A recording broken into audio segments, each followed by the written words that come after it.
be.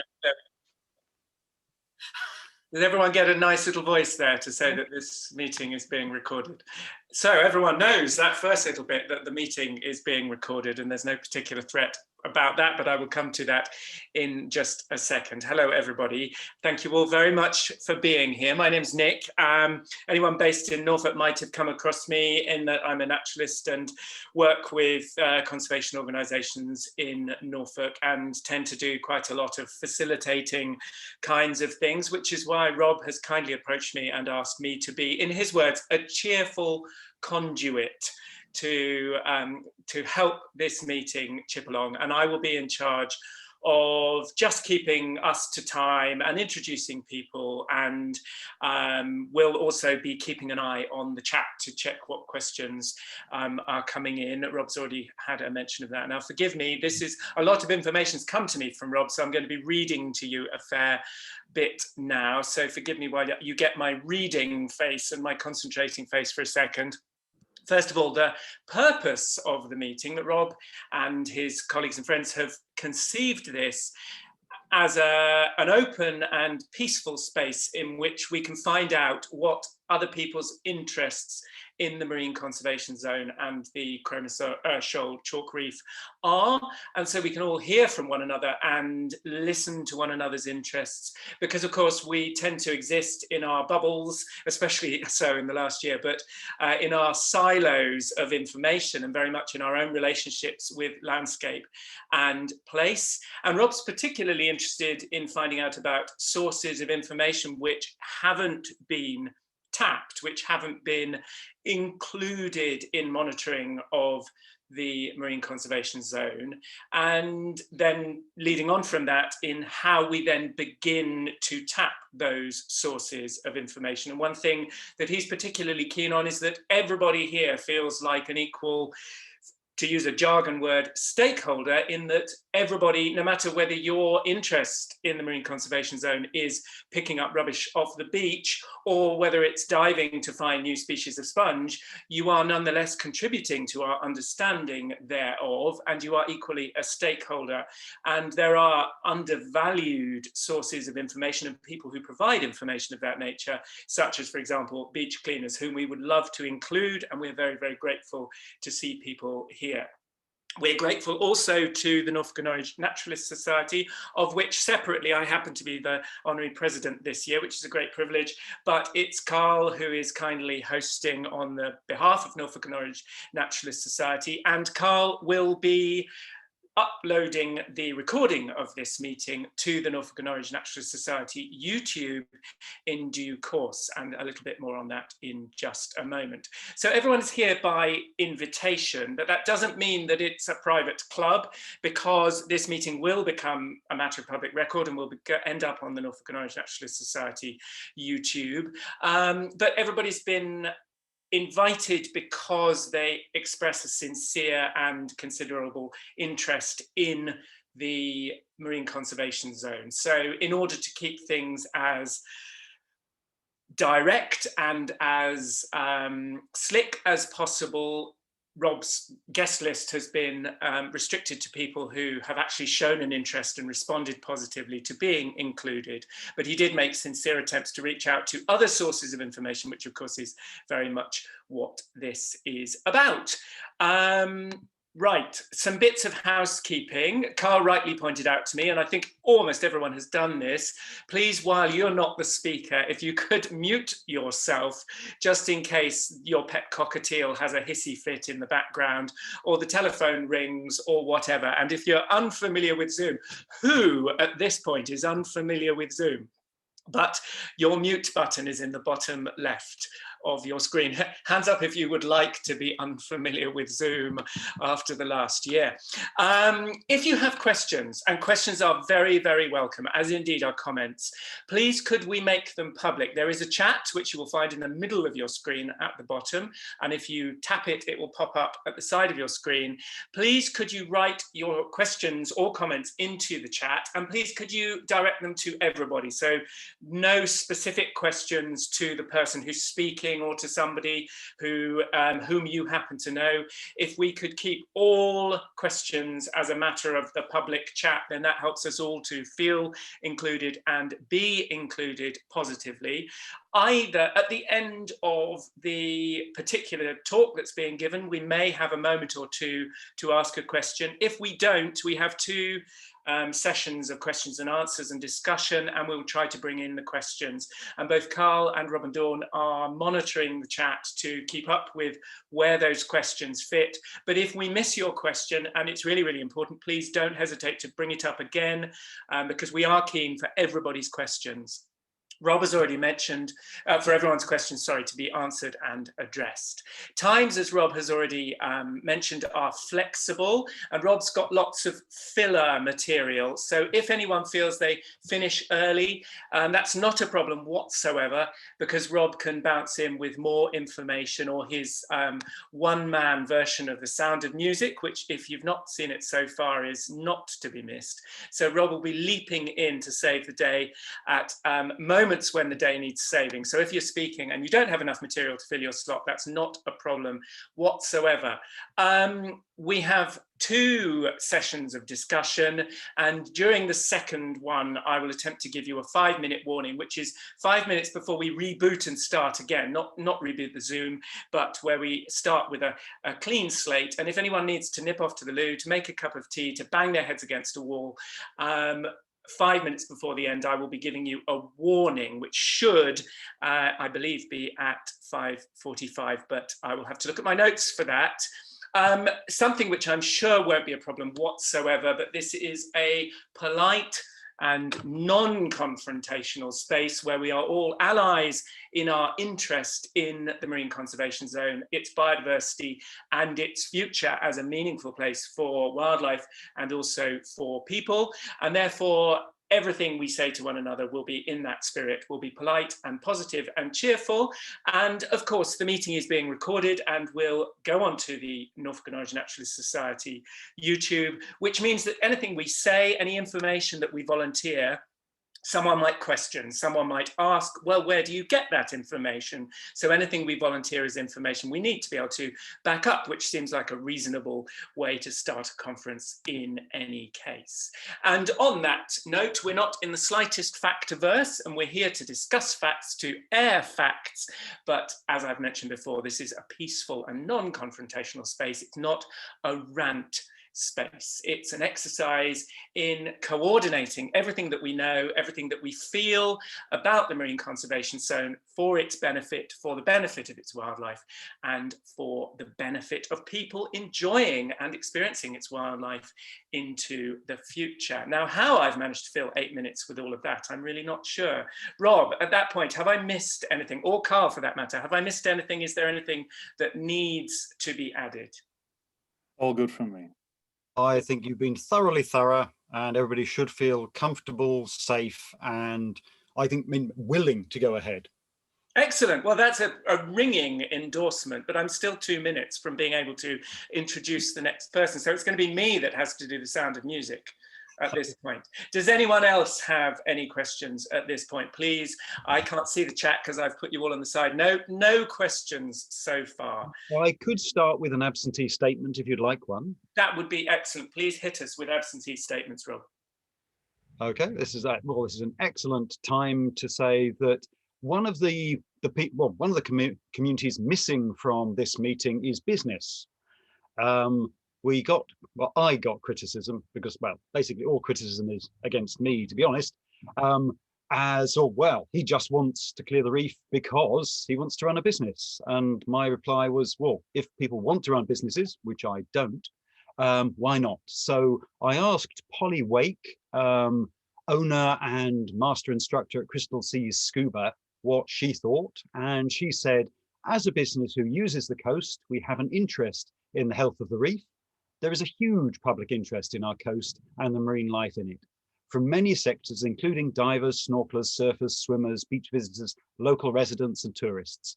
Anyone who sees the reef will love it and want to do what they can to keep it healthy for the future. And so when this isn't a conservation versus business problem at all, it's a resource for all. Perfect. And that brings me nicely to 420. Thank you very much, Rob, and to Crystal Seas Scuba. Our first speaker, our keynote speaker, speaking on the subject of recognising and protecting local biodiversity is Dr. Claire Goodwin. And as it's been mentioned before, Claire Goodwin is research scientist and curator at Huntsman Marine Science Centre based in St Andrews, New Brunswick in Canada. Previously, Claire worked as a marine biologist for the Ulster Museum in Northern Ireland. And Rob's personal note came over for her museum poster, Science Up Our Sponges, for the 2011 Seaweed Road trip. Claire, with that, over to you, and thank you very much. Thanks, Nick. I'm just going to try and share my screen now, so hopefully that'll work without a hitch. If you let me know whether you can see it or not. Oh, hang on. Let me just check it's showing the right one. Okay. Oh, what's going on now? Claire, yes, that's working. Okay, let me just start the slideshow. I should be able to do this now. I've done so many of these Zoom meetings. Right. There we go. So can you see, you can see the presentation and not my notes page? We can see both. No, I might be able to change it so you can just see the presentation. Oh, sorry about this. It'll probably take 10 minutes for me to sort this out. So be back on your timing. We won't have to have the sound of music after all. Display settings.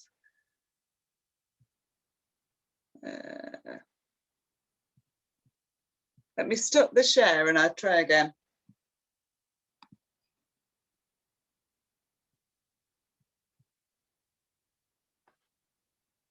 I've got two monitors up, so it's probably confusing. If it gets to it, I can just unplug the other monitor, but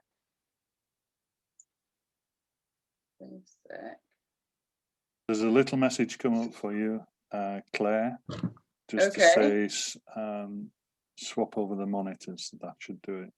Okay, brilliant. Thank you. Okay. What are you seeing now? Just excellent. Yeah, there we go. Perfect. Okay. So thanks very much for the introduction. As Rob and Nick said, I used to work in Northern Ireland at National Museums Northern Ireland, and I was also the coordinator for Sea Search Northern Ireland. So I ran the Sea Search project over there, and that's really how I got to meet Rob and Dawn, and how I got involved in their survey work on the East Coast. I'm a sponge specialist, so one of my main research interests is the taxonomy of sponges, and I describe quite a few species new to science, but normally from far-flung areas. I do some field work down the Antarctic and South Georgia and the Falkland Islands. We have found some new sponges over here in Canada now. So sponges are one of those groups where a lot of people don't like working on them. So although there's about 11,000 described, we think there could be twice as many as that in existence, just because they're really quite a diverse group, and a lot of the habitats they're in haven't been explored fully. So I did change the title Rob gave me slightly. I thought it'd be better to talk a bit more about the role of volunteers in recognising and protecting local marine biodiversity. So I'm really going to be talking a lot about the Sea Search project. So I know a lot of you are already sea searchers, but for those of you who aren't, I wanted to give you a bit of an introduction to what Sea Search is. So Sea Search is a project for recreational divers and snorkelers who want to do their bit for the marine environment by collecting information about marine habitats, plants and animals that only they see underwater. And that's one of the key points. These people are going into areas that aren't looked at by other people, even professional marine biologists. We've only got a limited survey capacity. Quite often, many of these sites won't have been seen by anyone else other than the recreational divers that are surveying them. And Sea Search has been a fantastic project. It's contributed a lot to marine conservation, into the formation of marine conservation zones, into the protection of protected species and habitats, really by giving us that information to base conservation decisions on. I know in Northern Ireland, I was involved in the marine conservation zone process there in my role at National Museums Northern Ireland. we were relying quite heavily on sea search data for designation of some of the sites. So when we get people involved in the sea search project, and this is the bit that nobody likes about the recording form, but it's actually one of the most important bits, and it's the basic habitat information that people are collecting underwater. And as Rob said, I think you mentioned one of your people involved in the network conversation here, does fantastic sketches of sites. I can't remember who that was. But really it's having a really good idea of the site that's down there. And some of the divers are picking up on quite diverse and important marine features. And this is a sketch of one site in Northern Ireland. And really it's that habitat information of these local, quite localized features people are recording. In this case, it's an area of gullies in Northern Ireland.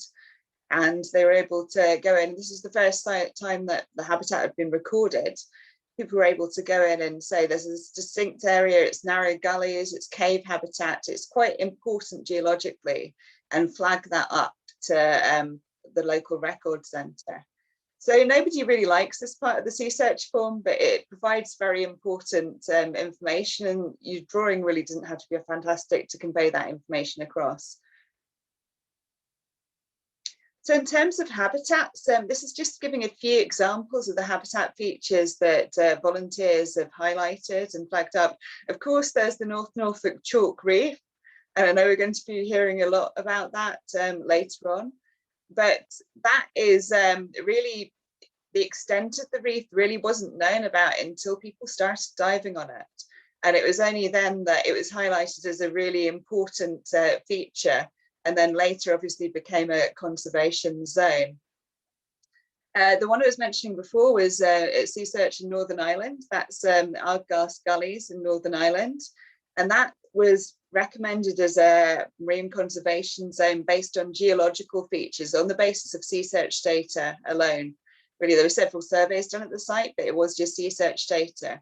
Unfortunately, that didn't go forward into the Northern Ireland Marine Conservation Zone process, but it was consulted with.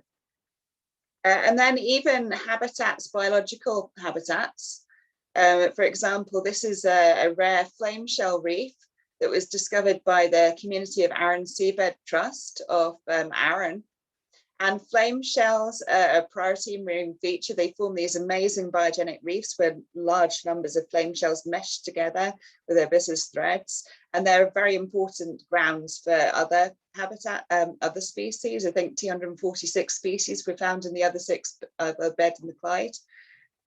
So, I mean, that was found by divers, volunteer divers diving in their own time who happened to light upon this habitat. So in terms of discovery of habitats and even longer term monitoring of habitats, so divers are going back to these sites, they could be favourite sites, they're going back to over a time series, and they can flag up any changes they notice as well.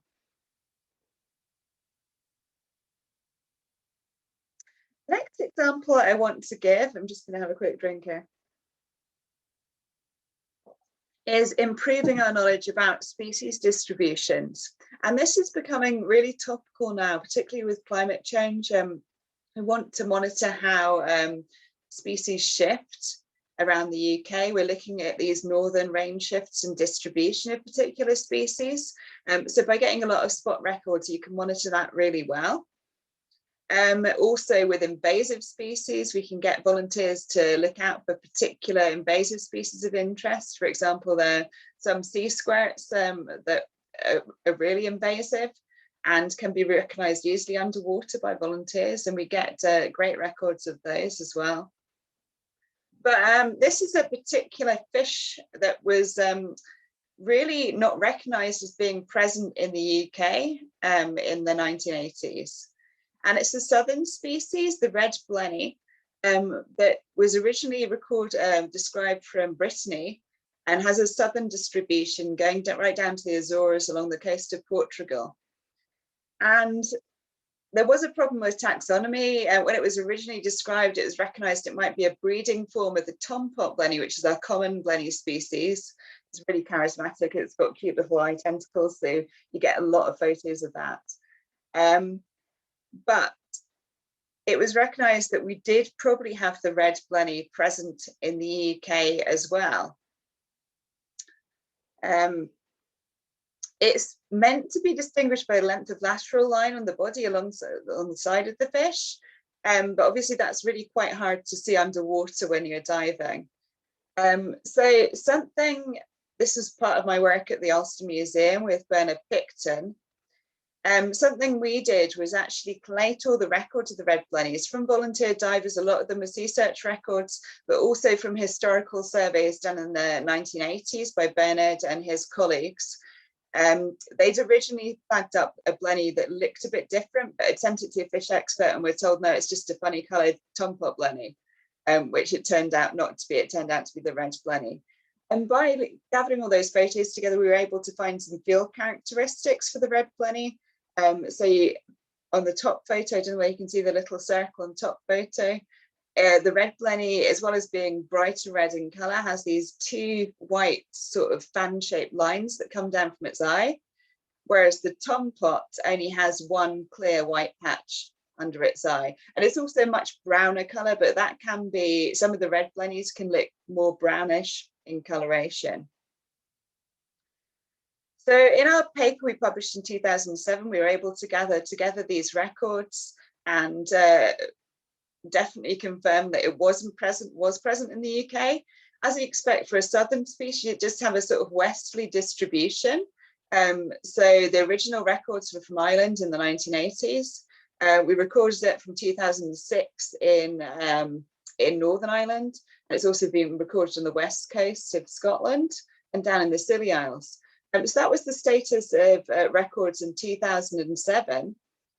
Since then, partly because we were able to give really good field identification characteristics for it and raise a bit of awareness about its presence in the UK, there have been quite a lot of additional records. And what's interesting is it does seem to be progressing further north and also coming further up the channel. So whether that's due to increased sightings, just due to awareness, but probably it is due to climate change. So its range is shifting northwards and eastwards in the UK. So the red dots here, I just went on the National Biodiversity Network Atlas, which is where all the sea search data ends up. And you can actually go in and look at species distributions on there. And you can see it's now much more widespread around Ireland and coming up the coast of Cornwall, further into Devon and Cornwall, before it was just on the Scillies rather than on the mainland. And it's also been recorded right up in Orkney. So it does seem to be maybe shifting its range a bit. And one of the good things now is social media is great for educating people about species they might want to look out for, and also letting people really easily confirm their identifications and just check in with experts and people that are more experienced if they're not very confident about their IDs. And this is just a couple of screenshots of Facebook posts. This is actually the red blenny record in Orkney. So in 2017, someone posted it up and said, well, I think this might be a red blenny, I'm not quite sure. It's not been recorded this far up north in Scotland before. And people in the group were able to confirm that as a positive record of the red blenny. And that data then goes into the sea search forms. And again, Sea Search Ireland have been running a project trying to collate sightings of this species. And they managed to get quite a lot more records from areas of the Irish coast where it hadn't been previously recorded. So finally, I had to obviously talk about the purple sponge in Norfolk.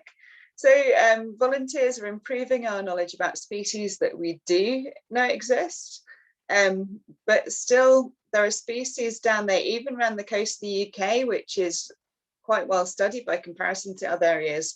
There are species new to science down there.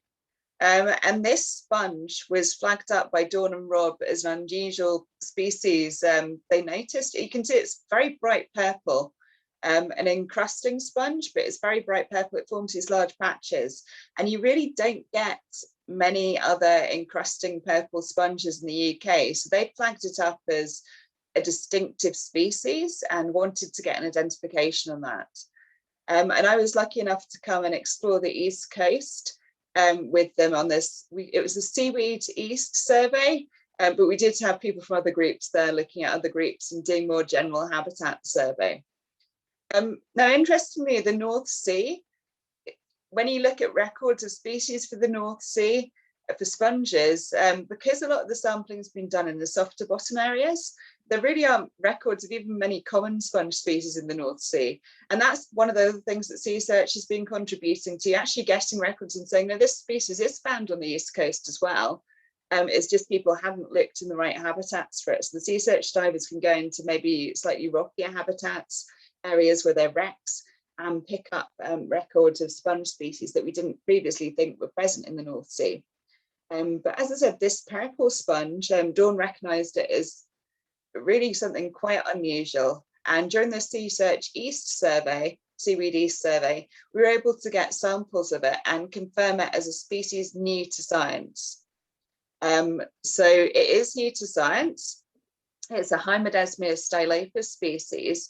Unfortunately, with that group, there's not many. We identify sponges based on their spicules. So you dissolve away the sponge tissue and you look at, they've got these structures inside them made out of silica, which are different shapes and different sponge species. So you look at those to identify them. Unfortunately, the genus which this sponge comes into is a bit of a taxonomic mess. So to describe this new species, which we know is new, really based on its external appearance, is quite different to the other stylopus species, Hymodesmia stylopus, we get in the UK. We have to untangle all the past taxonomy of this group. There was a spongeologist in the British Natural History Museum who liked lumping everything together, and he lumped a lot of Hymodesmia stylopus species, and we're not really sure what the other British species are, so it's a bit complicated to describe this one because you'd have to revisit the whole group, but we are working on it slowly. So it's really quite unique finding a species new to science that's really quite abundant in this reef area. So although we haven't yet got a scientific name for this species, we are now able to have a common name for it. And this is Sylvie, who is the winner of a competition run by the Marine Conservation Society Agents of Change project. And they launched this competition for local schools children to name the purple sponge and give it a common name. So we have something to call it, even though we don't have the scientific name yet. And Sylvie came up with the name Purple Dumpling. I get Rob to say that later because I'm sure my Norfolk accent isn't up to it. And she came up with that great name. So at least now we have a common name for the sponge species. And people really are interested to find, they don't think of getting a species new to science so close to their coastline. When you hear about species new to science, quite often it's in the deep sea, or people think you have to go to, remote jungle somewhere to find a species new to science. But actually there are these discoveries still to be made just around our coastline. And that's one of the things that volunteers are really contributing towards, and sort of making us realise how special areas like the Chalk Reef are along our coast.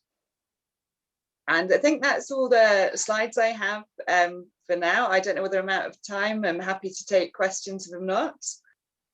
If you have any questions for you, Claire, we will have them later on in the discussion session because we're a moment over, but that's not a problem because Rob has promised to fall on his sword and excise chunks of his own talking later on. I'm delighted to have learnt two things. Well, learnt one thing, the word spongeologist, but also as a true native of Norfolk, grandparents born in Norfolk, great-grandparents, I can tell you that it's pronounced purple dumpling. Which is the correct pronunciation. Now, with no further ado, we need to move on, and we will move to our second session, which is going to start with Rob Spray. And as you know, Rob is the host here, and he describes himself as a diving nerd who is drawn into conservation for the Marine Conservation Zone process and won't let go until it means something. And Inga Smith is a professional biologist and sea search diver. She now sits on the Eastern Inshore Fisheries and Conservation Authority. committee, and together they will be explaining to you what that means in a session called Why We Are Here. Over to Rob and Inga, please. Well, hi, I'll do the first bit. We're doing it as a double-hander because I was going to do the history. So around 10 years ago, it was decided we'd have marine conservation zones. Hopefully you can hear me. Can you hear me? Excellent, that's good. And the process was long and hard and tedious in many ways, but around 12 years ago, it was decided we would. And then only 6 years later, it was decided we'd actually have an MCZ. And during that time, the IFCAs had been set up, and they're Inshore Fisheries and Conservation Authorities. They are the competent authority to manage and I guess investigate. They're responsible for coastal fisheries within 6 miles of the shore. I signed up going from the MCZ process straight into an IFCA and did a good 10 years and got a rather lovely compass for it. Things have been up and down. There were peaks when we did great amounts of cooperative work with the IFCA, but as we turned to look at the MCZ, stuff got more complicated, and that's really drawn us here to find sort of more collateral information, more supporting evidence and sort of witnesses, so we can boost the profile of not just the MCZ, but the whole sort of coastal assemblage, because one of the MCZ problems was that it got shifted to 200 meters off, and that should never have happened. Just as I was getting my hands around the throat of the whole job, my time was up and the baton passed to Inga, just like this baton, and I will pass it now. Hello, everyone. Rob has asked me to say a few words to set the scene for this conference and to illustrate why it's necessary and how, by working together and involving more coastal conservationists, activists and businesses, we can help develop an MCZ that will protect and manage the chalk reef for future generations of wildlife and for the benefit of future generations of humans too. Since the outset of IFCA, volunteers with expertise and experience in many fields related to the remit of the IFCA have sat on its oversight committee to help guide policy and participate in management of the region's inshore coastal waters. These volunteers include mostly fishing knowledge from fishermen, anglers and processors from across the region, with some expertise from conservation. IFCA volunteers on the committee serve only to provide knowledge and expertise to aid the IFCA in its decisions, with no specific representation of individual stakeholder groups. I'm a new member to IFCA, having only observed 2 meetings, but I hope that my expertise as a marine scientist, scuba diver, sea search volunteer and conservationist can contribute to developing sustainable management policies for the conservation of the Cromer Shoals MCZ. I've personally witnessed and recorded damaged chalk reef, as well as lost and discarded fishing gear during over 150 dives on the North Norfolk chalk reef over the last 7 years. And I'm really pleased that the importance of this rare reef structure has been recognised and that it has been designated as an MCZ. So the designation of the Cromer Shoals reef in 2016, it established the responsibility on the Eastern IFCA to ensure that its condition remains in a favourable condition, state. And if it's not favourable, to actively take steps to bring it into a favourable condition and to be conserved as such. So during 2018, sea search divers identified and brought to the attention of Natural England and IFCA observed damage to the chalk structure from crab potting activity. In accordance with obligations, Natural England commissioned a survey to establish the degree of damage observed.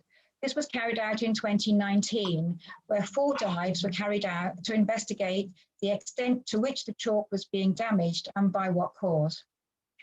In 2020, the summary report was issued from data collected on these 4 dives, and it confirmed that the concerns about the condition of the reef were valid. And it recommended that pot fishing cease or that fishermen participate in research. Well, pot fishing hasn't ceased, and progress has been slow during the last 2 years. This is in no small part due to the COVID-19 pandemic, which has slowed and hindered attempts to obtain further data and develop research into more sustainable and less destructive fishing methods. Currently, a project board group has been set up to investigate how the fishery could continue using less destructive methods, which consists of Eastern IFCA staff, Natural England, agents of change, and a fishing industry representative as deliverers of sustainable fishing practice. A further stakeholder group is also being set up with the aim of feeding into the project board group the views and expertise of any number of other stakeholders. This group is in the process of being set up, and I will happily participate and contribute in any way that I can. I sincerely hope that as the COVID-19 restrictions are lifted, with some real progress can be made. The terms of reference have yet to be published for both these groups. During the last 18 months, Sea Search has continued to collect some valuable data and have completed over 400 dives. In addition to recording the variety of species presence, they've also included specifically any further observed chalk damage and any lost fishing gear and pots. Sea Search divers and other conservation organisations such as Norfolk Wildlife Trust, Beach Cleaners, BDLMR are all a valuable and untapped resource which could be used by the Eastern IFCA to help manage the fishery more sustainably. I feel it's really important that as many stakeholders as possible get involved and share their knowledge to provide the best information possible to the Eastern IFCA to enable them to have fully informed policy decisions. So that's where I stand. Over to Rob. Thank you very much, Inga. Again, if anyone has any questions specifically for Inga, you can pop them in the chat and we'll come to them in the discussion in a moment. But we now move on to Carl Chapman, who is both the most recent chair of the Norfolk and Norwich Naturalists Society and is now Norfolk County Recorder for Cetaceans and continues as Norfolk and Norwich Naturalists Society Liaison Officer, and he is a very expert naturalist in the context of Norfolk. Over to you, Carl. Thank you very much. Thank you very much, Nick. Hopefully you can see a little bit of what I'm trying to share with you. We can. There you go. That should be a full screen share now. So, my name's Carl Chapman. I run a small wildlife tour company based in Norfolk, and I've done so for the past 13 years. Principally, I'm an ornithologist, although I sort of teach wildlife photography as well. I'm also a mentor for AFON, the Focus on Nature. If you don't know what AFON is, please go on Google and have a look, because it's a worthwhile organisation where mentors can bring into a wildlife arena people between the ages of 16 to 25. Very worthwhile organisation. And I'm also a marine mammal medic with British Divers Marine Life Rescue. Not up to these days leaping about in the surf chasing after seals, but if they ever need somebody to sort of talk to assembled crowds or whatever, then certainly I can get involved.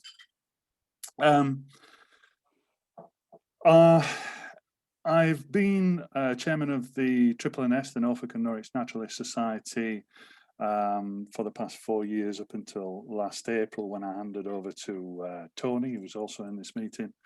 But I'm still quite heavily involved, as Nick said, with the liaison committee. It's one of the oldest natural history societies in the UK. It's about 150 odd years old now.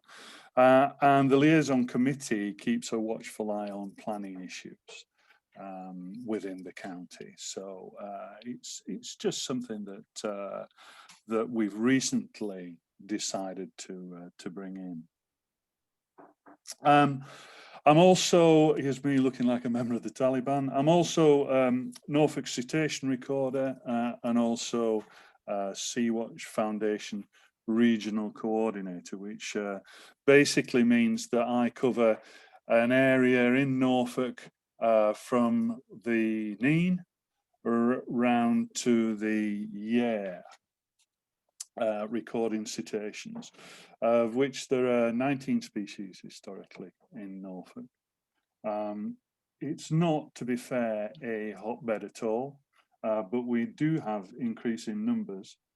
To give you an example for cetaceans occurring in Norfolk, if I put in 34 hours watching, I would expect to see one harbour porpoise.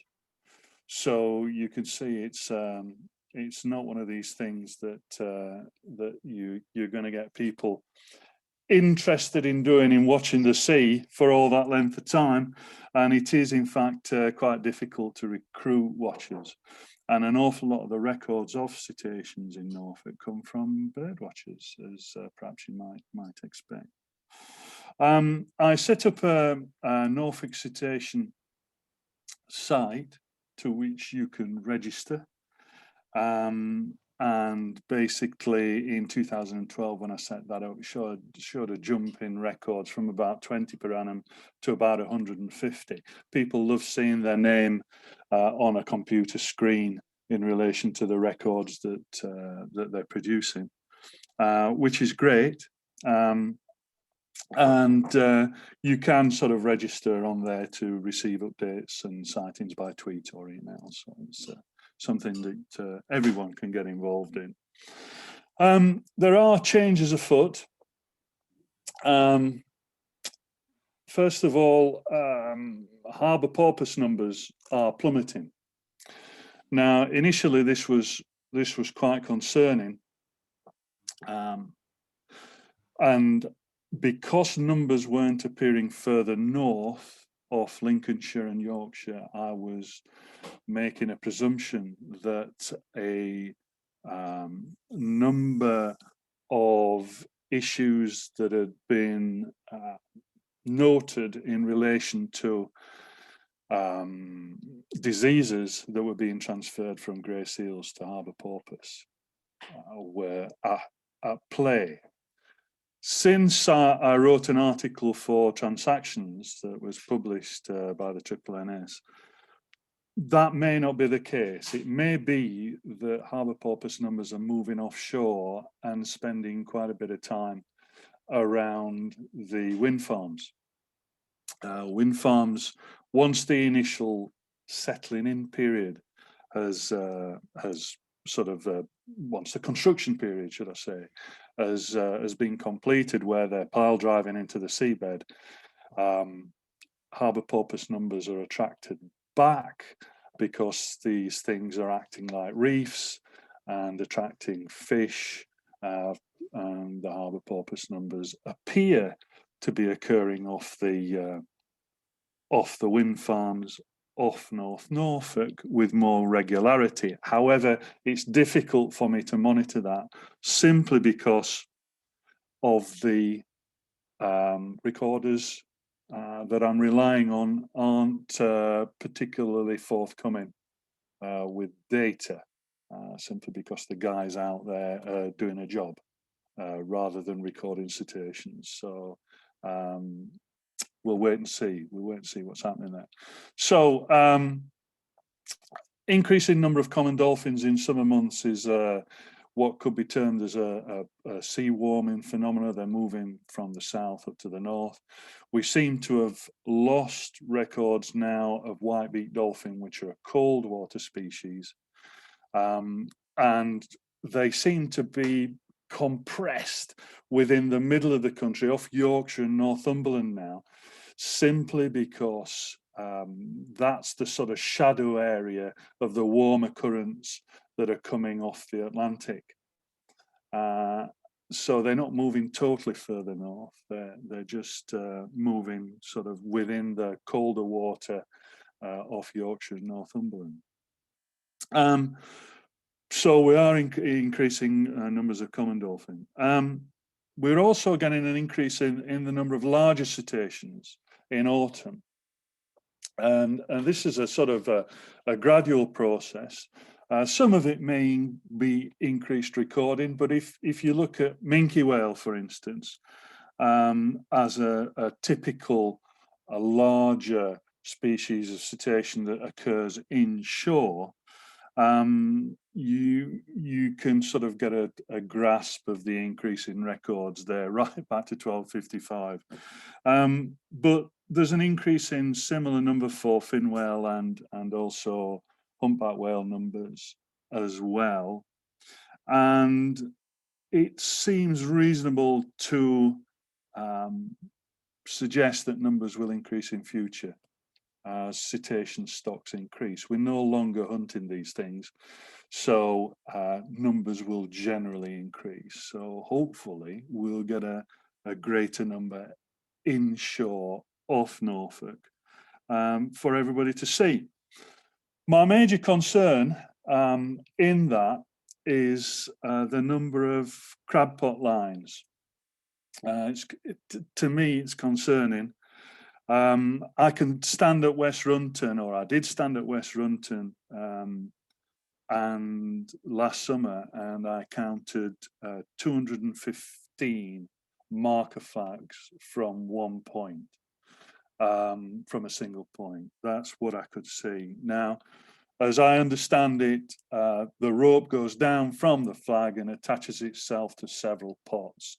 So it's not directly related to 215 pots. That number could be 3, maybe 4, maybe even 5 times that number. So each buoy has several pots attached. And it's only a matter of time now before we see some form of entanglement of maybe a minke whale off Norfolk.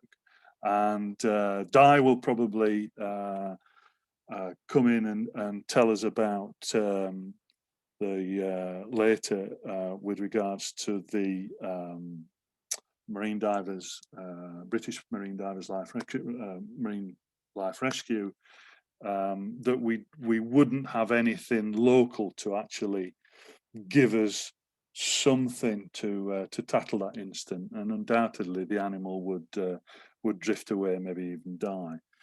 We do get several harbour porpoise that at the moment that wash on shore that have direct signs of bycatch, and again that's a little concerning. But it's the future of the larger cetaceans increase in numbers that really has my attention as a concern. And that's all, Nick, really, I wanted to say. That's perfect. Thank you very much, Carl. I have a couple of questions, since we've got time for me to ask questions. The first is that prior to the building of the turbines, there presumably wouldn't have been any monitoring of porpoise numbers in that area. And so it's possible that the porpoises, that there was always the same population of porpoises slightly offshore, and that the inshore population has gone down. Is there any understanding of that? It's not actually correct to say that there would have been no monitoring. Prior to the actual wind farms being constructed, they would have had to have monitored for cetaceans, but that information isn't widely available. Okay, and the second thing, since we're talking in the context of the Cromer chalk reef, is there any evidence of interaction between cetaceans or marine mammals of any kind with the chalk reef? Not particularly. There is some 1 or 2 instances of harbour porpoise coming in to give birth in close inshore waters, where sightings have been a little. Bird watchers have sort of said that they've seen harbour porpoise behaving very, very strangely in the surf. When I've investigated this, it seems to me that they've been coming in to give birth. So that would be the only interaction in that respect. Yeah. That's fascinating. Well, thank you, Carl, very much. Again, if anyone has questions that are specific to Carl, please pop them in the chat and we'll come to them later. But we now, being 5 o'clock, we move to Will Stewart. Will is a volunteer beach clean organizer for Surfers Against Sewage and the Marine Conservation Society. If you would unmute yourself, welcome, Will. Good afternoon, Nick. Good afternoon, everyone. Thank you. My name is Will Stewart. I'm a beach clean organiser for Surfers Against Sewage and the Marine Conservation Society. I'm a volunteer and I've been leading beach cleans in North Norfolk for around 7 years now. I'm involved with the Great British Beach Clean, which is run by the Marine Conservation Society in September. And I also get involved with the Surfers Against Sewage autumn and also the spring beach cleans as well. It's a great opportunity for me just to say I'm always amazed by the volunteer support. I mean, the volunteers, the real heroes. I started leading regular beach cleans in 2018, in January 2018. I very much upped the ante because before then I was leading sort of ad hoc cleans at sort of various events, and I started to lead monthly cleans at East Runton, and I was just amazed by the passion and how much people care about the marine environment from all over East Anglia. Had volunteers come from Essex, Cambridge, Northampton, Lincolnshire, Peterborough, to name a few. Absolutely incredible, and the beach cleans were always very well supported, and we always picked up significant amounts of litter, and as well as the public beach cleans, I also run ad hoc corporate beach cleans for many organisations. And again, basically people contact me, my details on the Marine Conservation Society website, and people contact me, and I try wherever possible to try and put events on for people. Obviously, it's been very difficult for the last year and a half, but hopefully things will get up and running again in August and September. So as a sort of part of this, I attended an Agents of Change meeting, and that was basically it was called Common Ground, where people involved in the chalk reef, sort of stakeholders, people who ran activities sort of came together in North Norfolk, and the initial meeting that I attended was in Cromer.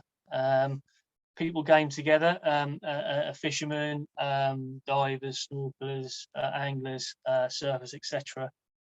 Came together, and it was a Marine Conservation Society event, and we were looking at ways where that we could work together to sustain and conserve the chalk reef, and also sustain the inshore fishing industry. Very productive. The first meeting went well, and we then went on to another meeting at Trimmingham in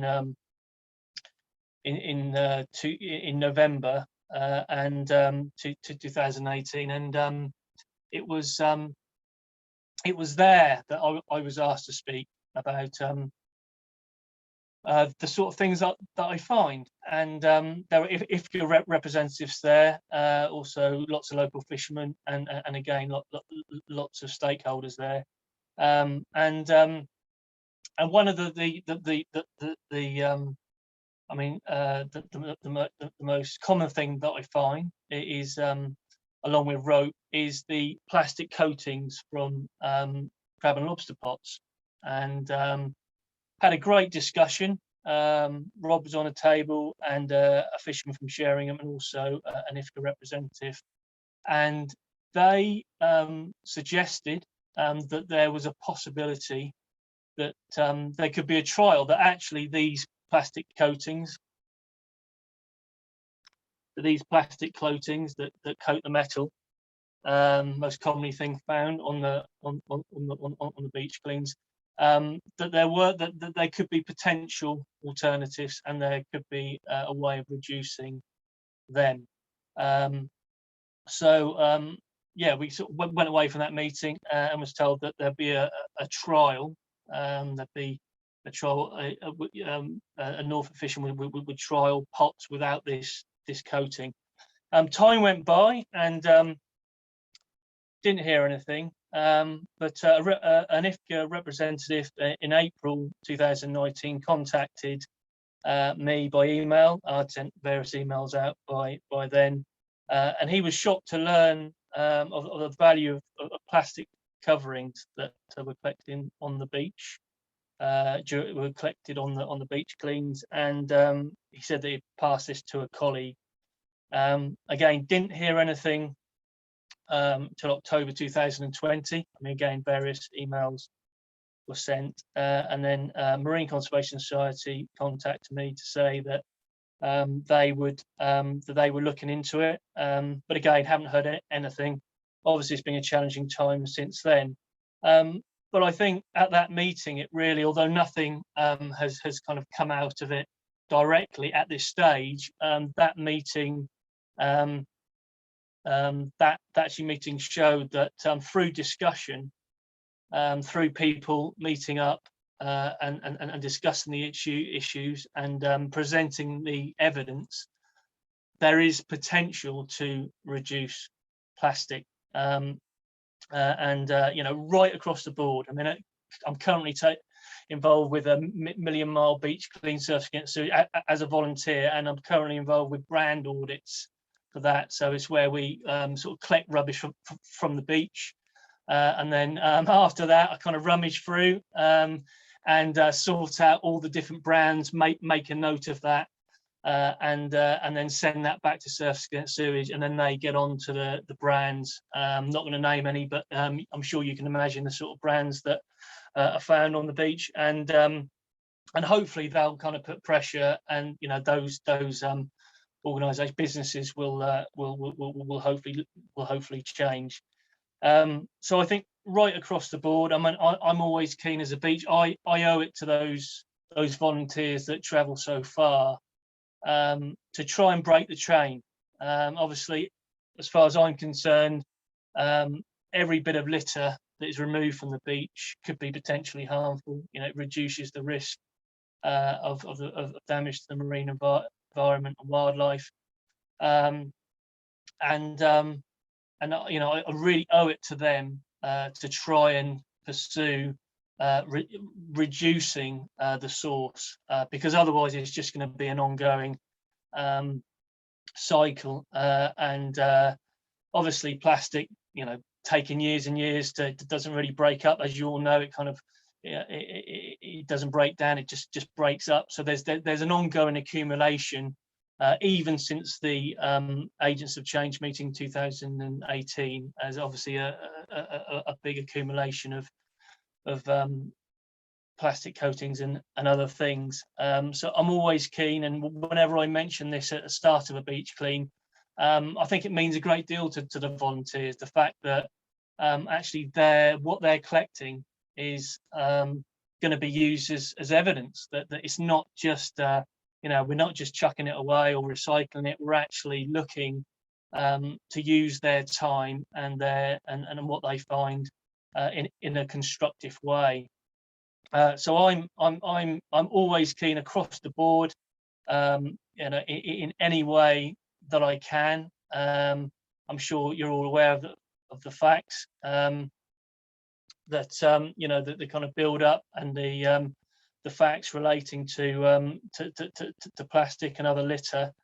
So I'm always keen to work with other organisations and you know, discuss ways that we can reduce litter on the beaches in the marine environment, and hopefully, you know, come up with ideas and positive solutions to present to IFCA. So thanks very much, Nick. Thank you, Will, very much indeed. And I think on everybody's behalf, thank you for, it's all very easy for us to watch things and to appreciate and to talk positively about the marine environment, but you're actually doing something for wildlife, but also for the people who are interested in wildlife. I have a couple of questions since, and thank you also to Emma. I don't have your surname, Emma, but you're commenting that you're also coordinating beach cleans, and you had 38 volunteers on Galston Beach yesterday. So thank you very much for what you're doing as well. Emma Sturman, thank you.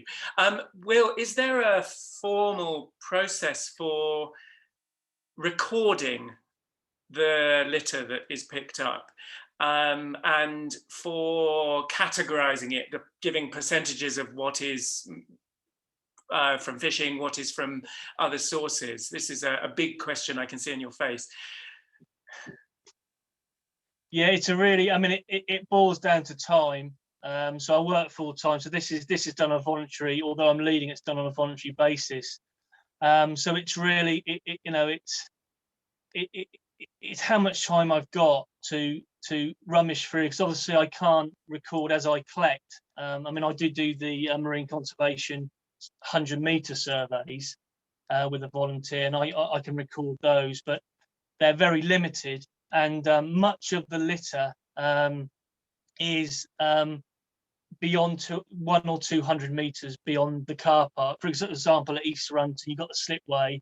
A lot of the big heavy stuff, crab pots, etc., you can't, people physically can't walk it that far. So much of the beach cleaning that goes on, the kind of ad hoc individuals, it is in that first 100 or 200 meters.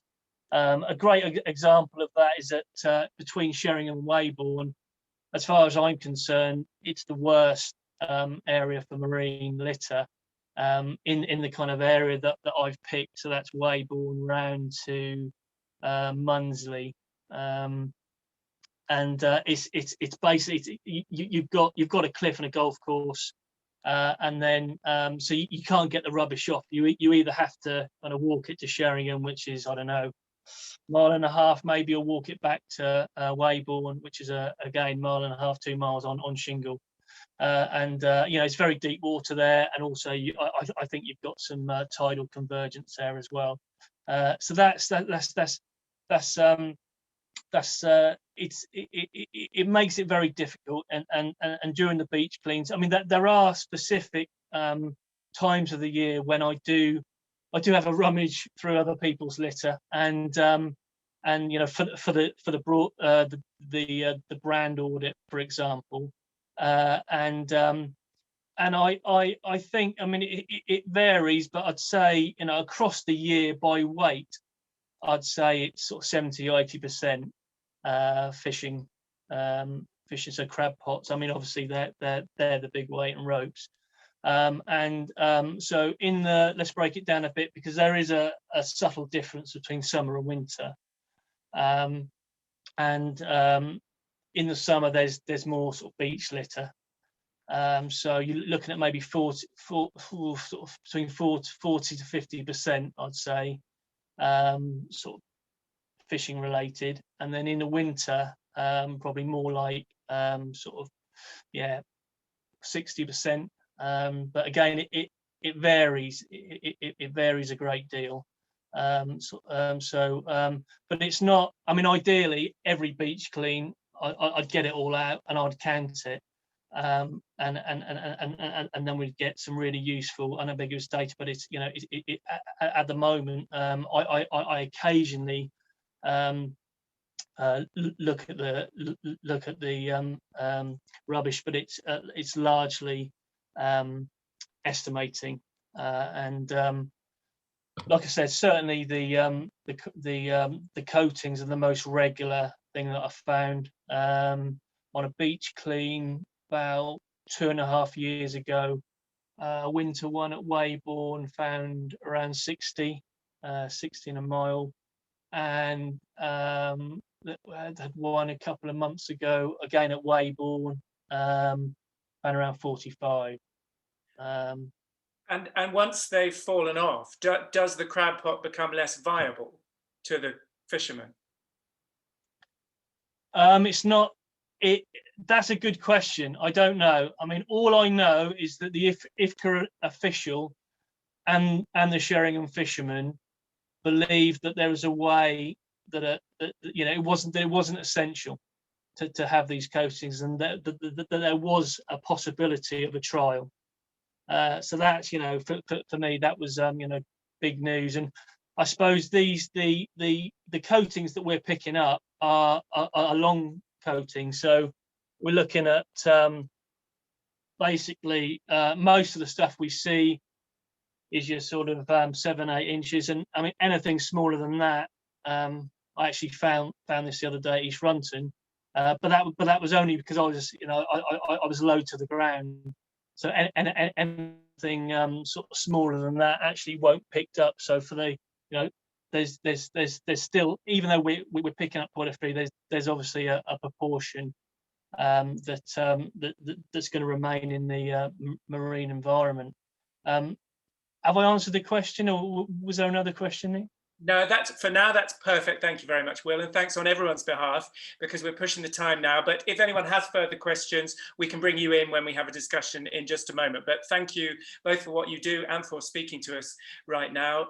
But now it's time for us to move on to Dawn Watson. Now, I'm imagining that everybody here knows Dawn. Dawn is, as in Rob's words, the engine of marine recording for most of Britain, as well as powering Sea Search East. She handles sea search data for the majority of England and Scotland, and when she has time, dives beyond normal people and effortlessly brings back images and information. Thank you, Will, and over to you, Dawn. Thank you, Nick. I'm just going to talk for about 3 minutes on what we do, and then my assistant here will control my screen sharing and move a map around for me. Good boy. Thank you. Okay, so Sea Search East have been collecting data about seabed habitats and species since about 2005, with survey numbers and information density per survey increasing year on year as volunteer numbers and our own experience have increased. 2020 was actually our record year with 254 surveys, the best we've ever managed to do. All this data is entered annually into the NBN Atlas for public use. The format doesn't show everything that's recorded, so the whole process has always been completed to government agency standards, and sea search records are considered amongst the highest confidence data sets on the NBN.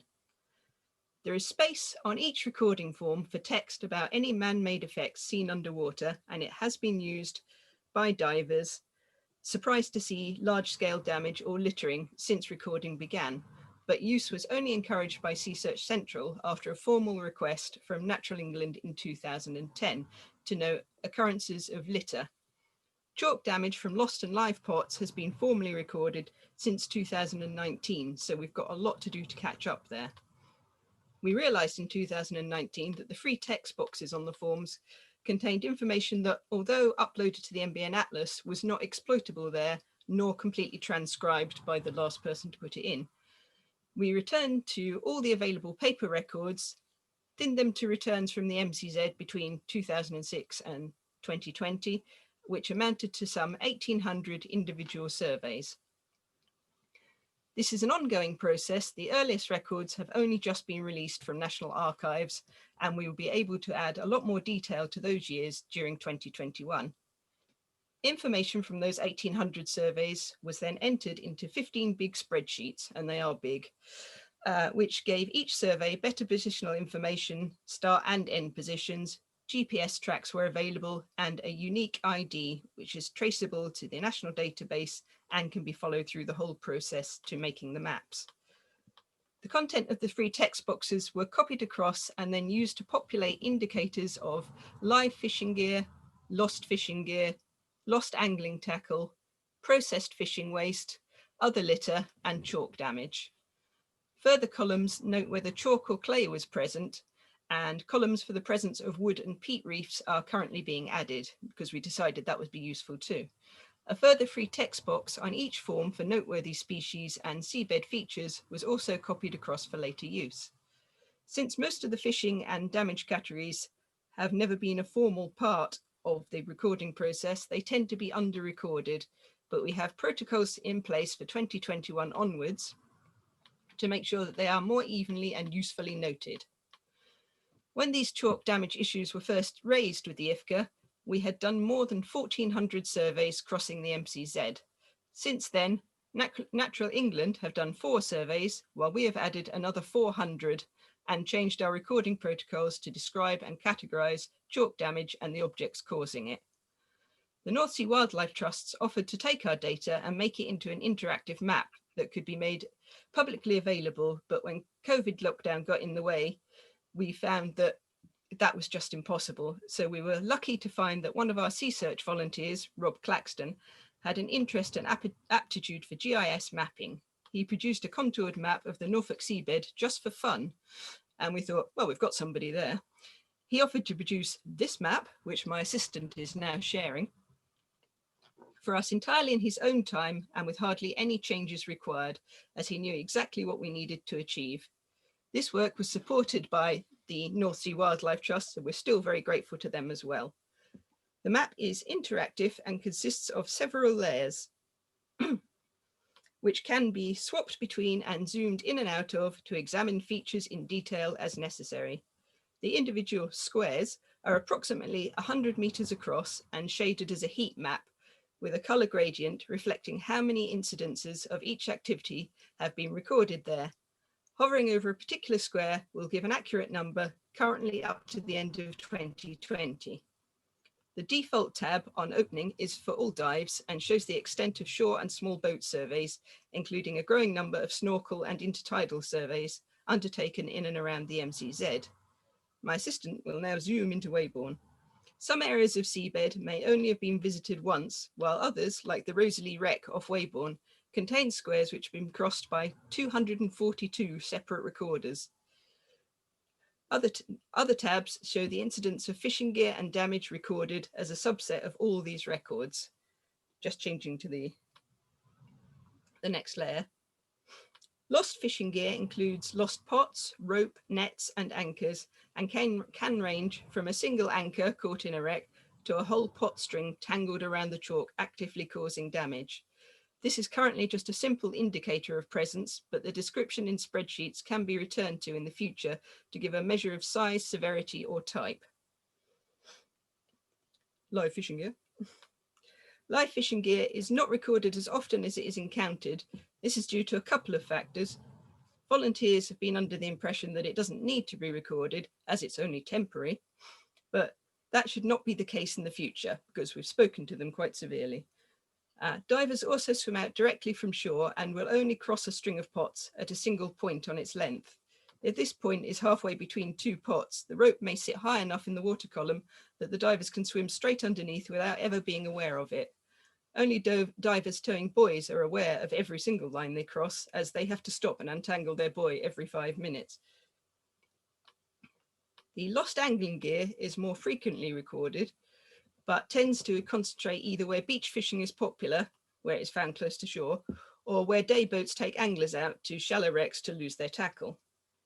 Chroma pier is particularly bad, with crabbing lines and fishing hooks hanging like a curtain around the edge. Because this is a known problem, the pier is rarely dived and so doesn't have a high incidence of recording. Cooked crabs. The cooked crab waste layer refers to any processed fishing waste, such as cooked crabs and lobsters, filleted fish, and whelk shells.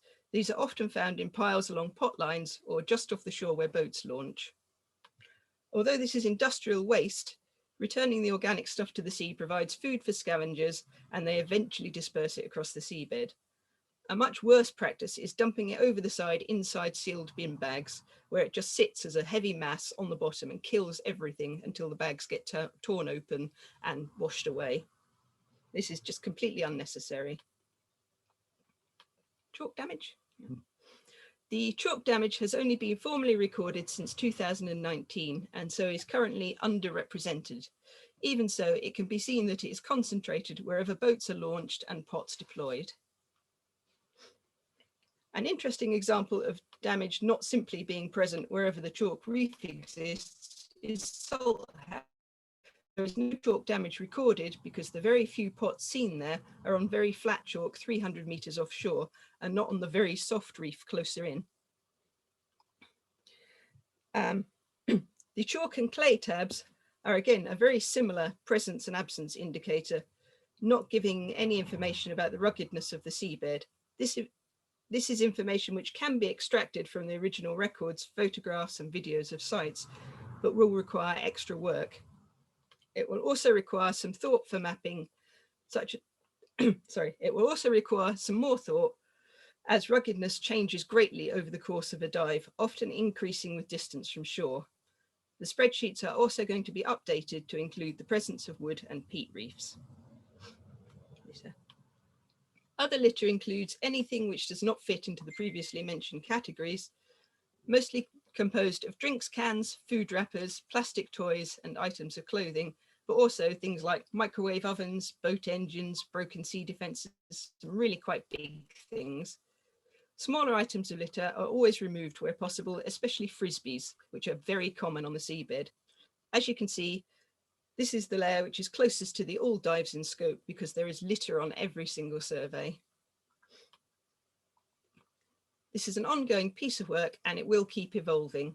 We intend to expand the dataset to include the whole of Norfolk and also to fill in some gaps using the very early records which have just been retrieved from the archives. Now we have a map, we can see what some of the shortcomings are, but also what a useful tool it is for visualizing man-made impacts within the MCZ and what we can do in the future to make more use of the data that we can extract. And that's me done. Thank you. Thank you very much, Dawn, and Rob, for lovely, glamorous assistant work there. I don't really think Dawn could have done it without you. Dawn, I'm sure others are wishing to ask similar things. Well, John Chamberlain has just asked one of my questions, so I'll read it out. Are there plans to host this publicly somewhere? It's a great visualization of data collected from our activities, and I would 100% second that. Oh yes, we are going to, and my assistant will talk about that. Well, as a quick thing, this was always the plan. When Rob did the first really nice seabed rendering, we thought we should host this somewhere so people can see how interesting the seabed is. So this is an overlayer of information on top of that. And I think we really wanted to see how much information we had, how compelling it would be.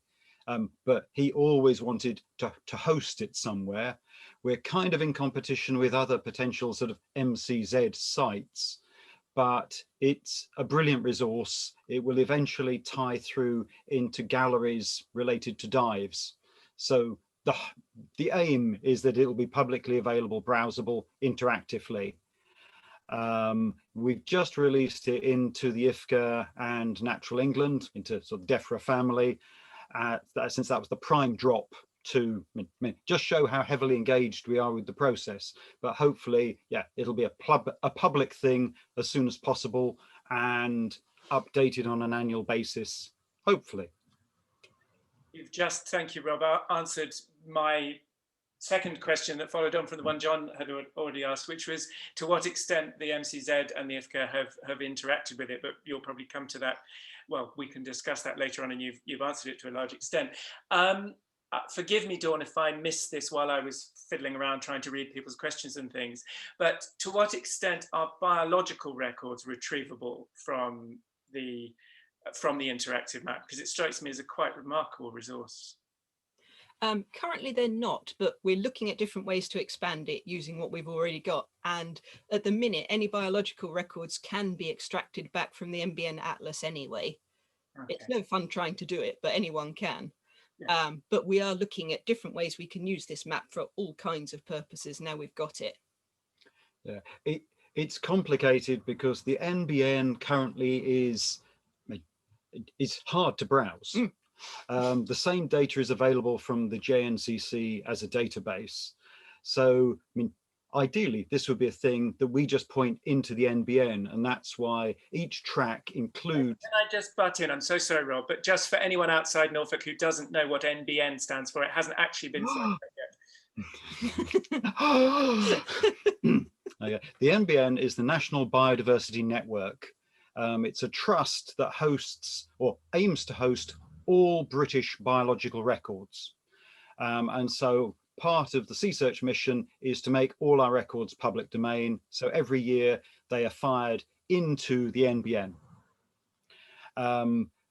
Because we have competing, I guess, hosts for the data, it's complicated, but all the tracks contain or can point to unique identifiers which go into the NBN database. So in the fullness of time, you could find out sort of where the crabs were, which is everywhere. Excellent.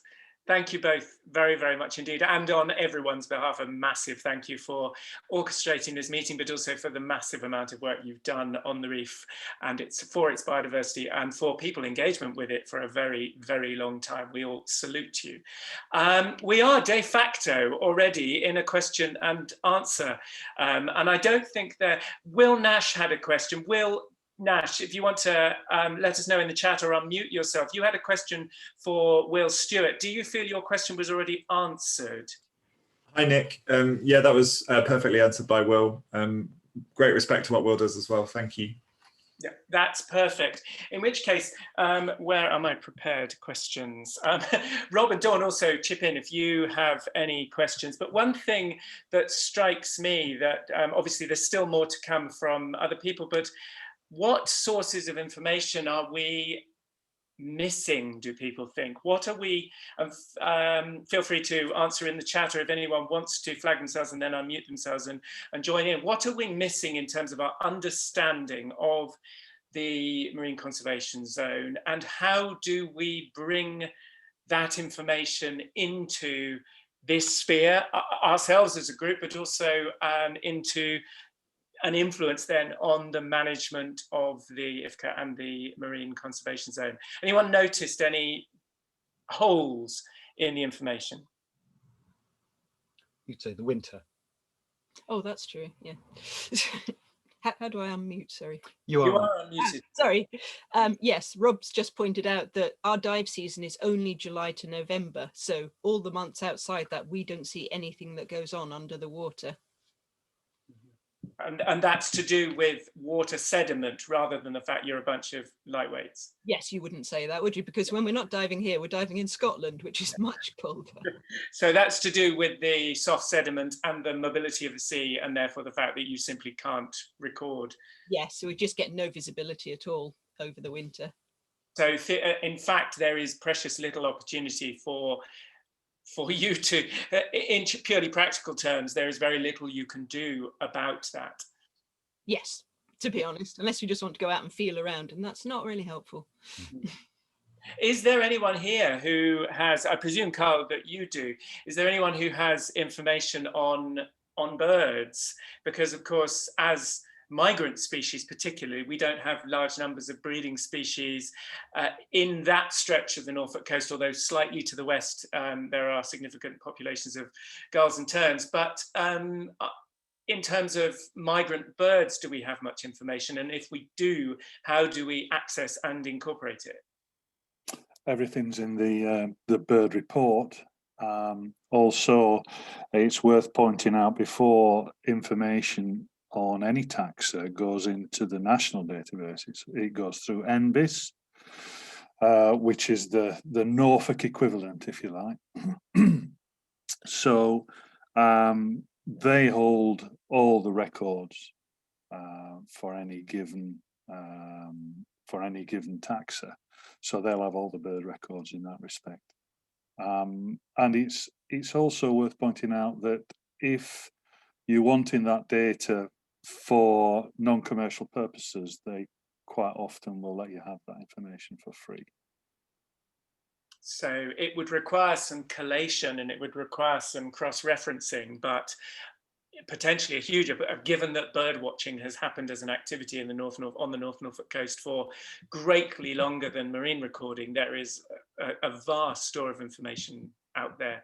Absolutely, yeah. If you just take the sort of information they're holding on cetaceans, for instance, you know, I can go back hundreds of years on the information that they've extracted and put into a database that they keep. And presumably, I've not looked at it, but presumably they've done the same for birds too. So there is potentially a huge amount of information that could be overlaid on a map, but is also available for people to use, and that could influence the marine conservation zone. I'm not seeing a great flood of questions coming in, so please, if anyone does have a question or a comment at this point, please feel free to interact with us. Nothing coming in. Has anyone learned anything that is a surprise to them? Has anyone been struck particularly? I am struck by Will Stewart's activities, but also the information that throws up, because we all go to the beach, we all see litter on the beach, but not all of us interact with it in a way which generates information. We see it and we lament it, but we don't react to it intellectually. So I'm particularly struck there.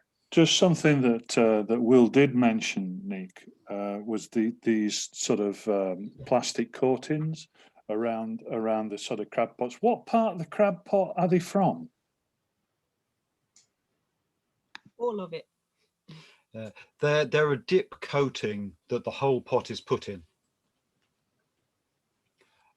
Unbelievably, a whole mild steel pot is dipped in plastic. So when it's initially used, it's essentially waterproof, painted in tough plastic, but extremely quickly it's worn off the bottom. And then rust tracks up the steel exactly how you'd expect it to do, and the stuff is burst off.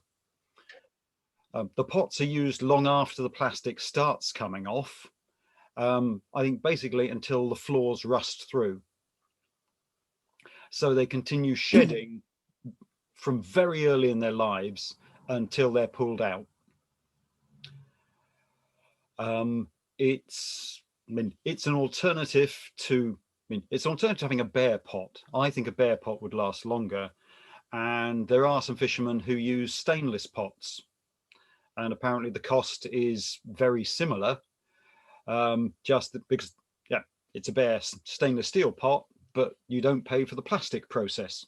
More expensive metal, less plastic, and they last much longer. Officer from the IFCA told me that the fishermen said, essentially, those pots only break physically. They don't corrode in the same way as the mild steel pots. But it's at the moment, it's a matter of taste. I've sort of talked to people about traditional designs and modern designs, and it is mostly a matter of taste. I wonder if there's any mileage in getting some data by pinning a couple of these pots to the seabed and see how they do compare in breakdown, Rob. I think investigation of the gear is long overdue. And as Will said, I know the history of the fishermen he spoke to, or one of them at least. Unfortunately, the fisherman lined up was one of the only fisherman engaged with the process and feeling flexible. Unfortunately, sold up very soon after that meeting, and that seemed to close the single outlet for doing tests, which was a real shame. I think there's eminent room for talk about design, construction, but more so getting an idea of the magnitude of loss. I think that's the big thing. There's such high loss of pots that it is a considerable problem. And that's the number one problem. And presumably, if the pots were worth more or cost more, there would be much more motivation to maintain them and not to lose them. That sounds like an important avenue for research. Now, I'm going to jump back to something that was mentioned a lot earlier, because John Chamberlain made another comment. This was about diving. John, do you mind unmuting yourself and making the comment that you made much earlier about diving, and when Rob was talking about commercial use or business use of the reef? Yeah, I was just like, what did I say earlier? 5 minutes ago, let alone 10 minutes. Yeah, I just, in comment to when you were talking about Polly from Crystal Seas not being able to make it today, just out of coincidence, I've been speaking to Diveline and Galaxy, who are now called Suffolk Scuba, in Ipswich, and they're both very interested in doing more dives in North Norfolk, because they usually take people off to the Red Sea and places like that, and they can't go anywhere. So they're very much focused on going to North Norfolk as a commercial enterprise, you know, to tell people, oh, it's amazing to go diving there. And I assume that they won't be taking a boat; they'll be doing it shore diving, so they'll be doing it very similar to the way we do. echoing exactly what you were saying about what Polly was saying as well. So I think this summer we'll see more interest, more divers about, you know, floating about, getting the slack wrong and jumping in when there's 3-meter high waves and that kind of thing. Excellent.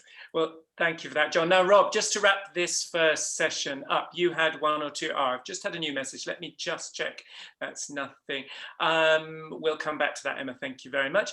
Will Nash, how accurate is our understanding of the edible crab and lobster populations off the North Coast? Are these stable, flourishing, or in decline? Do we have whom? Should we go to Rob and Dawn with an initial attempt to answer that question, and then maybe they may point out other specialists around?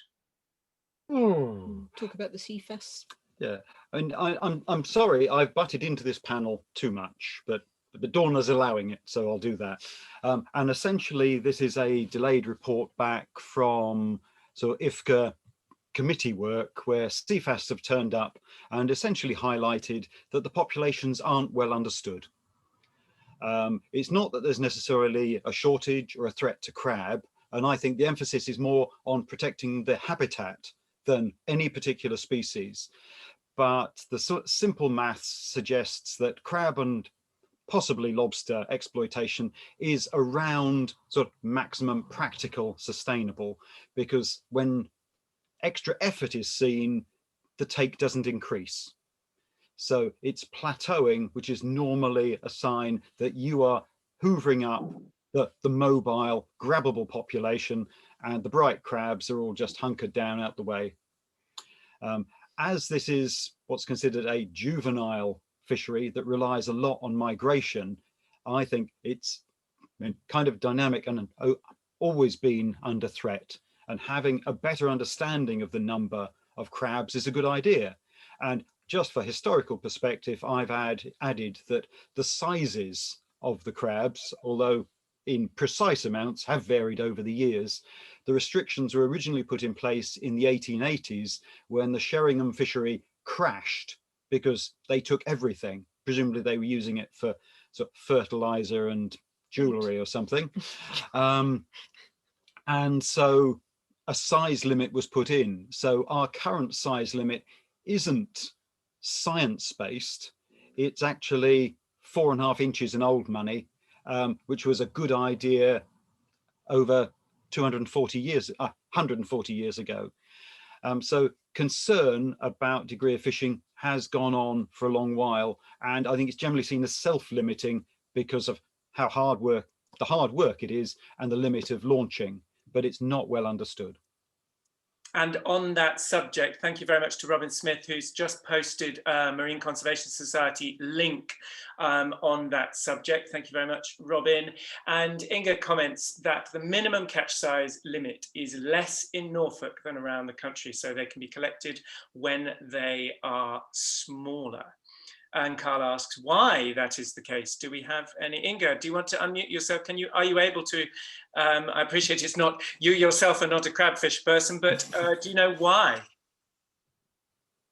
No, I don't. I think Rob might know why. Is it through fisherman pressure? I think it's through fishing industry pressure, actually. It's the old science. So the 4.5 inch size, although there have been changes and adjustments, has remained from the 1880s. Dispensation has been applied to allow that small size to exist only here. There's not, the science that supports that is also pretty old.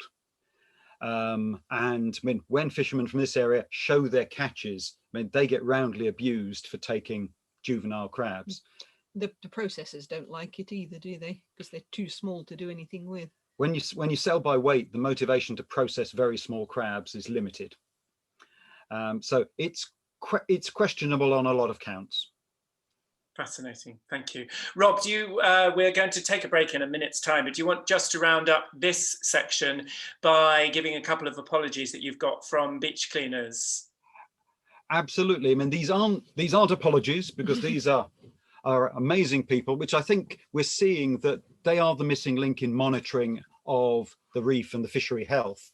So this one is from Michelle Duddy, who's a volunteer beach clean organizer. I mean, I really still don't know how many groups there are.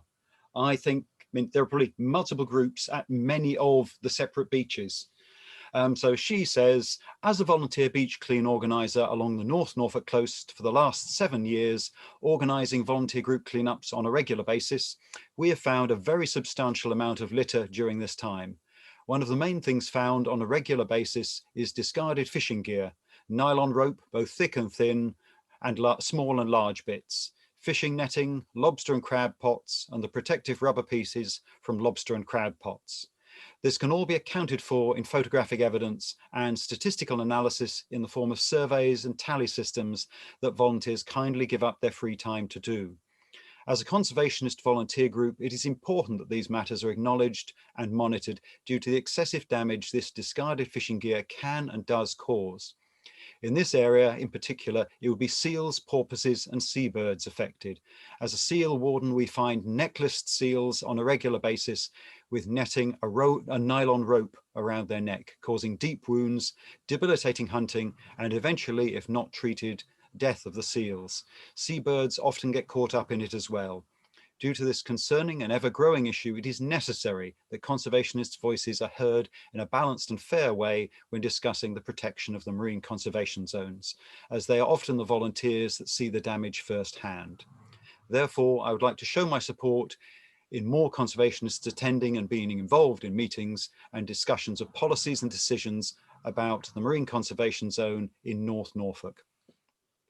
And I think that was impassioned, and she was one of the first responders, and it was a point that was asked to Will. So the different groups account for their recording in different ways. Some are very itemized, and I think to the extent where if you spend a lot of time itemizing the pick, you probably can't pick as much. So it is a trade, but huge amounts of material are being brought back.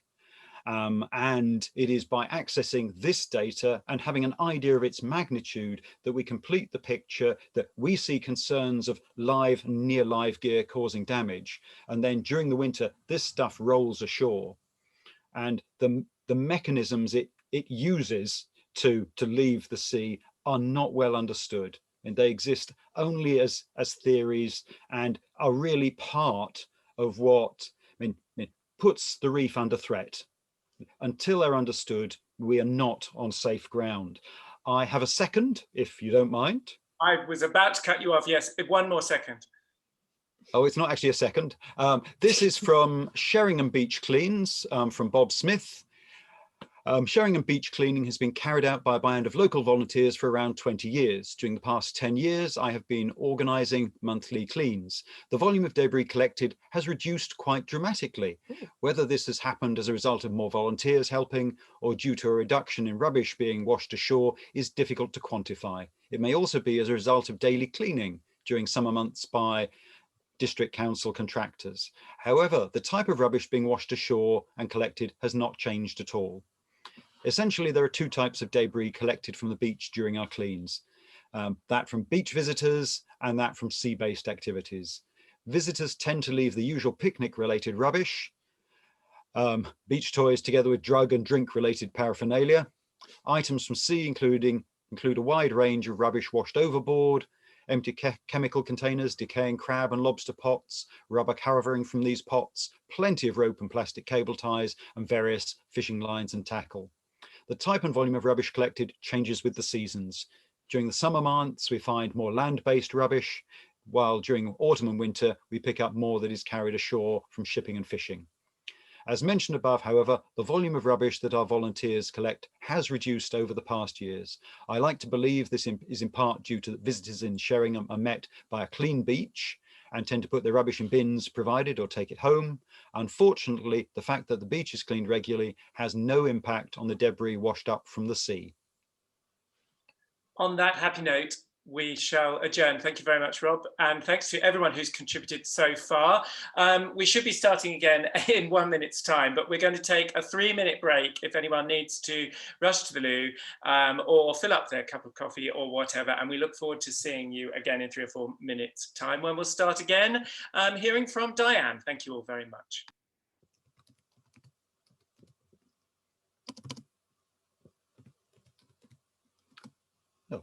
suppose he's gone. In the meantime, just as Kieran has just said, interestingly, the Ifka region is the only region in the UK that crab cart cannot be used. What's that? That's what I was going to ask Kieran. Kieran, what is crab cart? I think Kieran's gone to the loo. Ah. Very wisely. We'll come, and also Alice has commented, but we'll hope to come to that in the second session. Actually, Rob, I can answer that. Excellent. It's a fisherman's crab. It's made from the innards of brown crab. It's like a paste that they wrap in cling film and then freeze and put on the end of the fishing line to use. So I understand. Thanks. It's unusual for me to be able to tell you stuff like that. Yeah, I did wonder when I said I tried to bar extractive interest, but otherwise it would turn into an angling free-for-all. I think Carl's gone for a wee as well. Okay, well, I hand back to Nick. My muttering is over. I'll next mutter in a couple of minutes' time just to give everyone a chance to nip to the loo and get something to drink.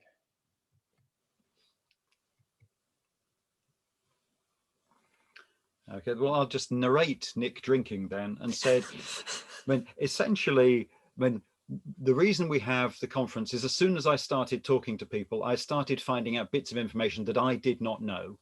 It's very easy to get head down in your own thing and to consider your own thing much more important than everybody else's thing. But really, all these activities are sort of patchwork parts of conservation along the coast.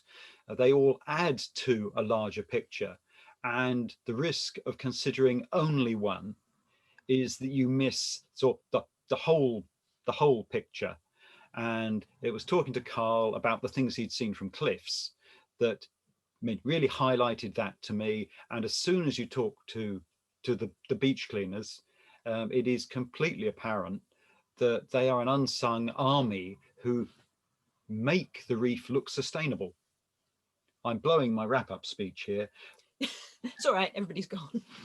Everybody's gone. That's just as well. But it's a massive amount of investment put into the coast by people who aren't recognized at all. And the lack of the engagement with that data is, it debilitates understanding the fishing processes, the damage on the reef, the threats to cetaceans, the threats to seabirds, because it's such a big input of such malign material.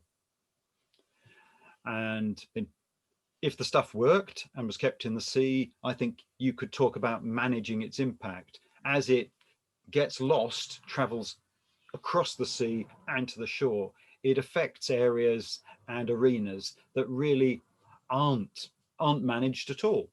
It's just treated as casual litter, where in fact it's a very important large input to the ecosystem, and not in a good way.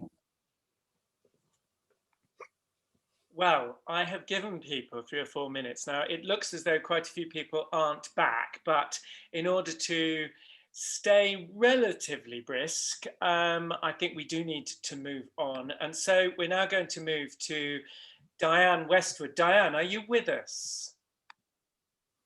Diane isn't with us. Yes, I'm here. I'm here. Hello, Diane. Hello. Can we pass over to you? Diane is a vet nurse, marine mammal medic, beach cleaner, and founder of the Norfolk Seal Project, and is speaking to us on behalf of the British Divers Marine Life Rescue. Diane, thank you very much indeed.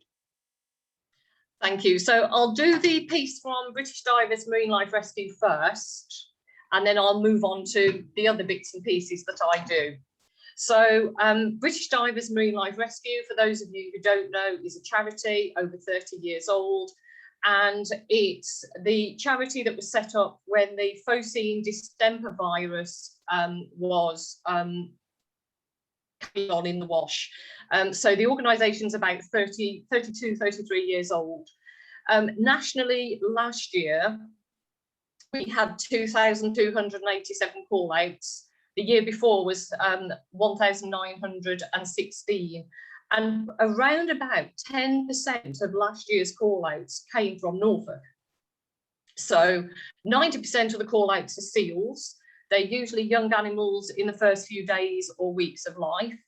They're seasonally driven. So at the moment, we're very, very busy with common seal pups. In the winter, it's obviously the greys that are breeding around the coast. And since the 4th of June, I've been I've picked up approximately 6 seal pups, 2 in one day at one point. 2 of those have had to be euthanized because they were in pretty poor condition. But we are seeing more and more disturbance from people with our seals in the area. I went out to a seal at Holme Dunes a couple of weeks ago, and when I arrived, the tide was in. The seal pups' flippers were inches from the water, but the front of the seal couldn't move because there was a man straddled around the seal with a camera, and he was actually sat on the ground with his legs apart, and the seal was in between his ankles. So we're seeing a lot of seal disturbance. Lots of a big jump in numbers last year, which we think was because of COVID, because people weren't travelling. Our key issues are human disturbance and entanglement. It's in the south of the country, there's more of an effect of climate change with storms. There's a lot of storms down there, and they see a lot of increases with the grey seals particularly. As far as entanglement goes, we don't see as much as horsey. This is one seal that we were involved with. That's a seal that came from Burnham Overy Staithe. Kieran will know about this one. Could you lift the image up a little bit higher? I can't see myself on the screen, so I'm having difficulty knowing where things are, but that's the seal that we were involved in at Burnham, and Kieran will know that because he took good care of this one at Sea Life. There is a petition that is lobbying for protection of seals, and I can put that petition address in the chat box. And also, if anyone is interested in becoming a medic, I can also put my details in the chat box. But if you check out British Divers Marine Life Rescue's website, you will see more information on there as well.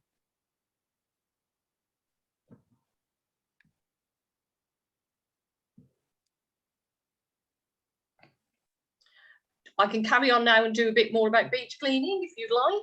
Yes, please. Right, okay, so we moved to Norfolk 6 years ago. That's because my husband came to work here, ironically, the Norfolk Wildlife Trust, and we've been picking up rubbish and doing a citizen science project on Snettisham Beach for the last 6 years. I agree with the previous speaker. The vast majority of what we pick up in Snettisham is netting, nylon and rope from fishing. We can pick up large wads of nylon, all entangled with seaweed, but we're picking up probably wintertime, 75% plus fishing gear compared to litter. In the summer, exactly the same as your previous speaker. I probably pick up around 50-ish% beach litter, 50-ish% of the fishing litter. So I spoke to Rob a few weeks ago because, like your previous speaker, I work full time, and with everything else in my life, I do not have time to count everything that I pick up, but I did do it once. So out of 50 items of rubbish, I got 24 net nylon and rope for fishing. I had 11 bits of plastic. I had wet wipes, sanitary towel remains, which is always nice. Balloons, I always pick balloons up on the beach. They end up looking like that, which is obviously a danger to wildlife as well. So we pick up Titchwell on Saturday, 6 helium balloons and these as well. Float bottles. Now, I don't exactly know what float bottles are, but they are 5-litre containers, and I bet Rob and Dawn can tell me what these are, that have got rope with them that I assume are used as a float to indicate something. So I pick up those all the time. This time of year, shoes. Regularly pick up shoes, flip-flops and beach shoes, obviously so cheap that people can just throw them away. And poo bags, dog poo bags, more dog poo bags than you'd ever believe. And they are not on the beach, they're washing in. These are bags that are washing in. So I do probably 4 or 5 times a week, I pick up the litter at Snettisham. We also, pre-COVID, did a lot of Sea Shepherd beach cleans. We can get 100 volunteers out at Sea Shepherd, and we've done them from West Runton all the way down to Snettisham. We're very lucky. Ken Hill Estates gives us free car parking for our beach cleans. But unfortunately, at the start of COVID, they took away all their litter bins off the car park. So there's no litter bins on the car park at all. So I think that may have had an effect with the amount of rubbish I pick up. But that's, you know, it's very good of them. And we have fantastic support from people like Louise at the West Runton Beach Cafe, who helps us with beach cleans up there as well, advertising, car parking, etc. When we do West Runton beach cleans, we probably, I would say, collect 80% plus of fishing litter compared to general waste materials. And that does include the pots, the lobster pots and the frames, etc. In the past, we've had interesting altercations with some of the fishermen up there who didn't agree with us picking up broken ones and smashed up ones, but that problem seems to have been resolved. As well as doing the beach cleans, while I'm picking up rubbish, I actually do a citizen science project for the Shark Trust. So I pick up bees. So that's an egg case from a thornback ray. And those are egg cases from small spotted cat sharks. And those are from spotted rays. These are the most common ones that I find at Snettisham. I can say that probably 6 years ago, I used to pick up hundreds. And I'm lucky to get 50 now when I do a beach clean. The Shark Trust actually don't know why. They're not sure whether it is because of climate change, because there aren't that many sharks and rays there, or whether their egg cases are coming in somewhere else. But we just don't know the answer to that. But that's, again, something that I'm really interested in. We've actually submitted over 18,000 records to the Shark Trust from the egg cases that we've picked up over the last few years. So the other thing I do is I lobby against balloon releases. I know it can be very difficult because some of the balloon releases around here are from people who, because of people have died, and people think it's appropriate to stand on Hunstanton Prom and let a load of balloons go. In 2016, I persuaded Kings Lynn and West Norfolk Council to ban balloon releases on their land, but we still get them. And we had one a few weeks ago. A child had died, so the family had a mass balloon release on Hunstanton Prom. And we also, a few weeks after we got the ban, had a school in Kings Lynn release balloons as part of an anti-bullying campaign. So that's something that I really do like to target. And if I find any balloons with company logos on, I photograph them on the beach, I put them on their social media, and I post them back. If I can get an address, I will post them back. So that's always something useful. I set up the Norfolk Seal project. Sorry, I speak really fast, and as you may tell, I haven't got a Norfolk accent. I set up the Norfolk Seal project because of the disturbance issue with seals. And we've got these leaflets that they're Seal Alliance and DEFRA leaflets. And I'm at the moment trying to get these into all holiday accommodation, bed and breakfasts, any business that will have them. We've given out about 1,000 so far. We've had another 1,000 arrive today. So if you know anybody who will take the disturbance leaflets, then we'd be happy to supply them. very impressed with everything that's going on. I'm not a diver, I'm not a snorkeler. My favourite childhood programme on TV was Stingray, and I always wanted to be Marina, but I'm afraid the long hair was the only thing that we've got in common. And that's it for me.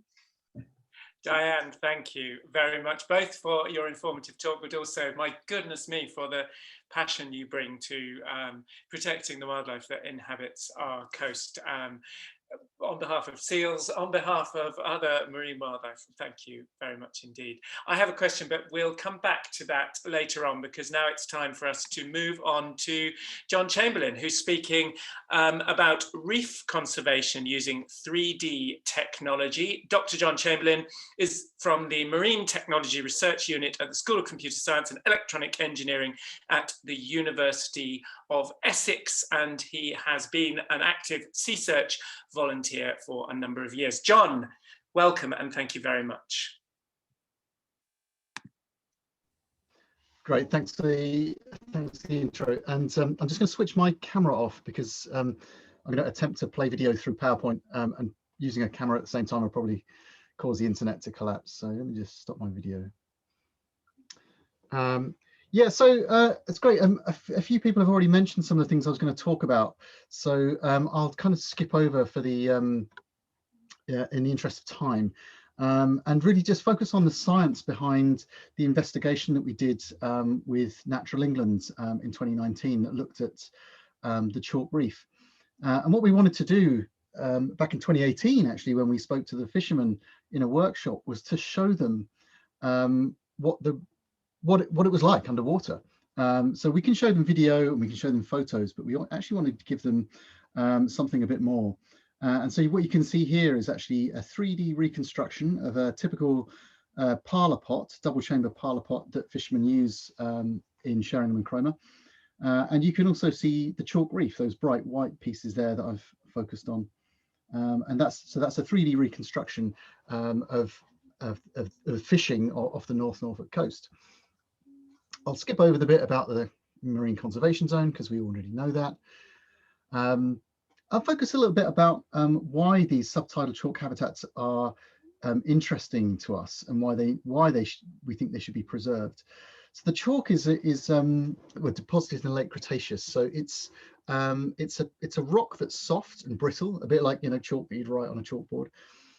It's not like granite or other types of rock that you hit it with a hammer and nothing happens. If you hit chalk with a big thing, it will break, and then that thing that you've just broken off will erode away quite quickly, and that'll be the last you see of it. And so this chalk that's deposited off North Norfolk is once it's broken off, it's not going to be replaced. It doesn't regenerate or anything like that. It just erodes away. And it's the habitat for many marine creatures, many of which the divers and snorkelers amongst us will be very familiar with. But it also supports the fishery, and the two main catches are the edible crab and the lobster. And as mentioned by Inga, that human impacts were reported to Natural England back in 2018. Actually, at the time, I was so I'm a sea search diver as well. And I know some of the people from Natural England, and we got talking about what we could do about this. And really, the driving thing was to look at whether, how human impacts were impacting the reef. And clearly, the anecdotal evidence that had been reported was very compelling, but we wanted to be a bit more systematic about it. And what we did was take a technique. Hopefully, yeah, here we are. That I have been doing for a few years out in Indonesia. So the University of Essex do a lot of work out in the tropics, and a standard technique for measuring what's called complexity of coral reefs is to use a GoPro and to just systematically scan an area, which is what you can see here. So each blue rectangle is a photograph of that 2-meter square quadrat. And you put those images into a clever piece of software that I didn't make, I just purchased the license. And that produces a 3-dimensional model. And it's a process called structure from motion. And I won't go into the detail of that, but just to say that the software does the magic. And so I knew that I could do that in the tropics, and it's never really been done that much in the UK, mainly because there's so much seaweed, and seaweed is the complete antithesis of this process, because anything that moves, it just gets ignored. So it doesn't work very well. But anyway, we did a few trials and we realized that it could work. And so this is what we wanted to do on the chalk reef. Now, once you have those 3D reconstructions of an environment, any environment, doesn't have to be marine, it can be terrestrial as well, you can do some interesting ecological measurements on them. So in the case of, for example, coral reefs, you can measure the volume of the coral because you have a 3D model. So you can say, show me how big this coral bommy is in terms of its volume. And if you know how big things are, then you can work out volumes. And so then you can measure growth quite easily. And in the case of what we have in Norfolk, you can measure erosion as well, but by the reverse process. You can measure substrate type and the color, so we can measure coral bleaching, all that kind of stuff. But what we're really interested in coral reefs, but also in North Norfolk as well, is something called complexity. And complexity, if I was going to be the most layman about it, it means just the bumpiness of the terrain, the up and downiness. The fishermen often call it the rugged patches. And there are some very specific measurements that you can take of complexity. So there's things like rugosity, vector dispersion, fractal dimension, and elevation. And I'm not going to go into any detail about that, but there is some quite precise science that you can do once you have a three-dimensional model. We collected this data by following a typical shank, and I can't think it was Carl you were talking about what happens between those two lines of buoys that you can see. So typically you'll have a buoy at either end of a sunken line, and there'll be 10 pots on that line. That line will be about 200 meters long. So for our survey transect, we would drop on one of these buoys and then we'd swim along, and we'd capture the data of the whole shank, looking at how the pots were interacting with the reef and the seabed, but also we'd look at control areas, so areas that were along that transect, but they didn't have a pot on, and we just randomly pick an area and we'd survey that part as well. And we use this device here, which is made of cable ties and plastic plumbing pipe, and it's got 6 cameras attached to it. And so if you remember when I showed you that square with the blue triangles on, that process, when you survey those small quadrats, takes maybe 2 or 3 minutes. But if you have more cameras, then you can do the whole thing faster. So that allowed us to swim as a team across these shanks very quickly, which is great in terms of data collection, and very important because as Inga mentioned, the survey was only conducted from 4 dives. If anyone knows anything about HSE diving, you'll know that it's very, very difficult and very expensive to organize diving for work. And it's one of the real benefits of having recreational citizen scientists diving data, because you can just walk in off the beach with a camera and do what you like. If you're diving for work, you can't do that. You have to go off a boat, you have to have support divers, you have to have comms, you have to have all this kind of stuff, and you have to get it right. And if you don't get it right, it costs you a massive amount of money for the days that you lose. So that's just how we collected the data for that survey in 2019.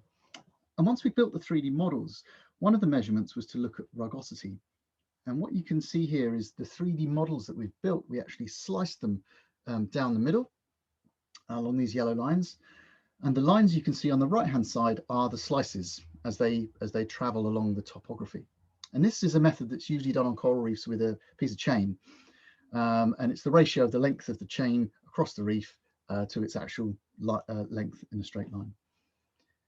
But I'll skip over those bits. One of the important things that we wanted to see was any types of damage that we saw, and actually there were lots of different types of damage based on how heavy things were applied to the chalk. So one, for example, was a strike, where you can imagine if you hit something with a hammer, it kind of shatters and breaks off, or if you drop something heavy on it, like a pot. But what we also saw was damage from rope. And rope was actually more severely damaging because of the way it cuts into these raised areas of chalk. And you can see here with this cut, the chalk actually slices like a cheese grater, slices into the chalk and lops off large pieces. And we saw that quite dramatically. Just in the 4 dives that we did, we saw evidence of all of these 11 types of damage. And thank the citizen science divers, Rob and Dawn, and other people who contributed to that as well, to help us define the types of damage. But the results of the survey clearly showed that the chalk bed was being impacted by human attributable damage. And that was it tried to be an impartial study as much as anything else. So it cleared that question of whether there was damage or not. There definitely was. But also it showed that it was the ropes that were causing severe damage, more than the pots and anchors. Pots and anchors hit the chalk and break bits off, but the ropes caused damage across a long area of where these shanks are laid down. And really it's the topography of the seabed that's so interesting to study, because it goes out in the shape of gullies. What you have is these ropes going perpendicular to the gullies, and the pots pulling the rope really tight down across the top of the chalk. And when they're pulled backwards and forwards as they're retrieved and set, it actually cuts into the chalk. And it's very unusual in that sense. And I don't think there's many areas in the UK that have chalk gullies in this way. So crab fishing off Kent, for example, you see lots of abrasion of the epifauna off the chalk, but you don't see the kind of dramatic damage that we see in North Norfolk, because you don't have the gullies. The important thing to remember is that the complexity of a habitat is a driver of biodiversity, and we see this a lot in coral reefs, but also terrestrially when you think about bushes and hedgerows and tree lines and all this kind of stuff.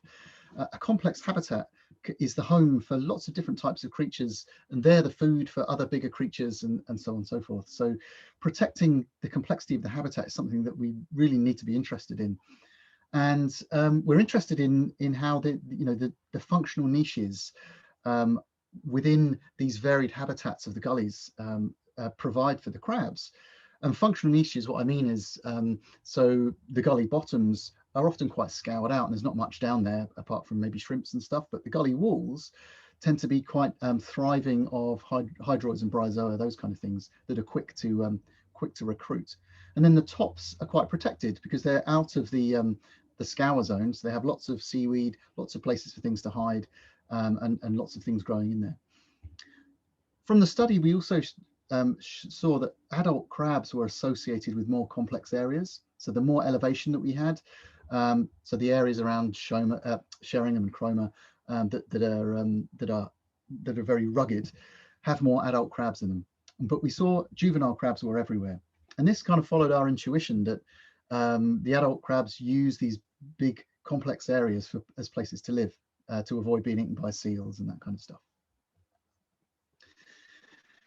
And so the outcome of this investigation, so as someone previously mentioned, the report was published at the end of 2020. And the reason it took so long in relation to the data collection is because so much more was included in it than we originally thought. And so Natural England wanted to include recommendations and guidance, and also studies that were going on from other parts of the UK. So it became a much bigger thing than we originally intended, which is a good thing in retrospect. And the Eastern IFCA then, because of the report, implemented an adaptive risk management approach for the Cromer Shoal MCZ. And what that means is that they can look at the risks as they go along, and they can make changes and try and ensure that the management of the fishery is compatible with the conservation objectives as you go along, rather than just blanket say, no, there's damage happening, that's unacceptable, we close everything. And there are people who are better qualified to talk on this call than me about that.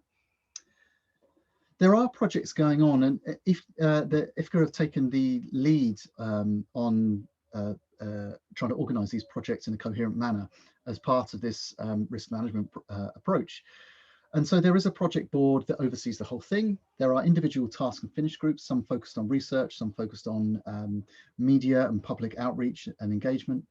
And there's also a stakeholder group, and that's why I've highlighted that in white, because that group I think anyone in this call, if you're interested, can be involved within that group to have an input into this, into the management going forward. There are specific bits of research going on, specifically to make assessments of the fishery. So IFCA have organised tracking shank deployment and are monitoring set and haul times, and are planning to do direct observation of pot deployment and recovery to see what happens when the pot goes down and lands on the chalk. Natural England are going to be reanalyzing some bathymetric data, and obviously Sea Search will be out and about doing the diving, and I will be trying to incorporate collecting some 3D data just using normal cameras from the sea searchers. And then we've been in discussions with various people about potentially removing some of this lost gear that we find that's actually on the reef itself. And yeah, I mean, it's a big project. Ever since I got involved in 2018, there's lots of people have had an input into this, and these are just a selection of them. Essex has been quite good about providing little pots of money to help me keep going. And I'm just delighted to be involved, and particularly to make it as part of my job as well, because I'm a computer scientist, so really I shouldn't be out going diving every day. But it's great to be involved, and there's a lot of people to thank for producing that report and kickstarting and supporting all this kind of thing. So that's me. I hope I didn't overrun. You're spot on, John. Thank you very Oh, much. It's absolutely perfect. And thank you for a fascinating presentation. There will, I am perfectly certain, be questions, and I have one or two myself. But for timing's sake, we're going to move back to Rob Spray. Rob Spray has started screen sharing, and Rob is going to talk to us about monitoring on the Cromer Chalk Reef. Rob, over to you.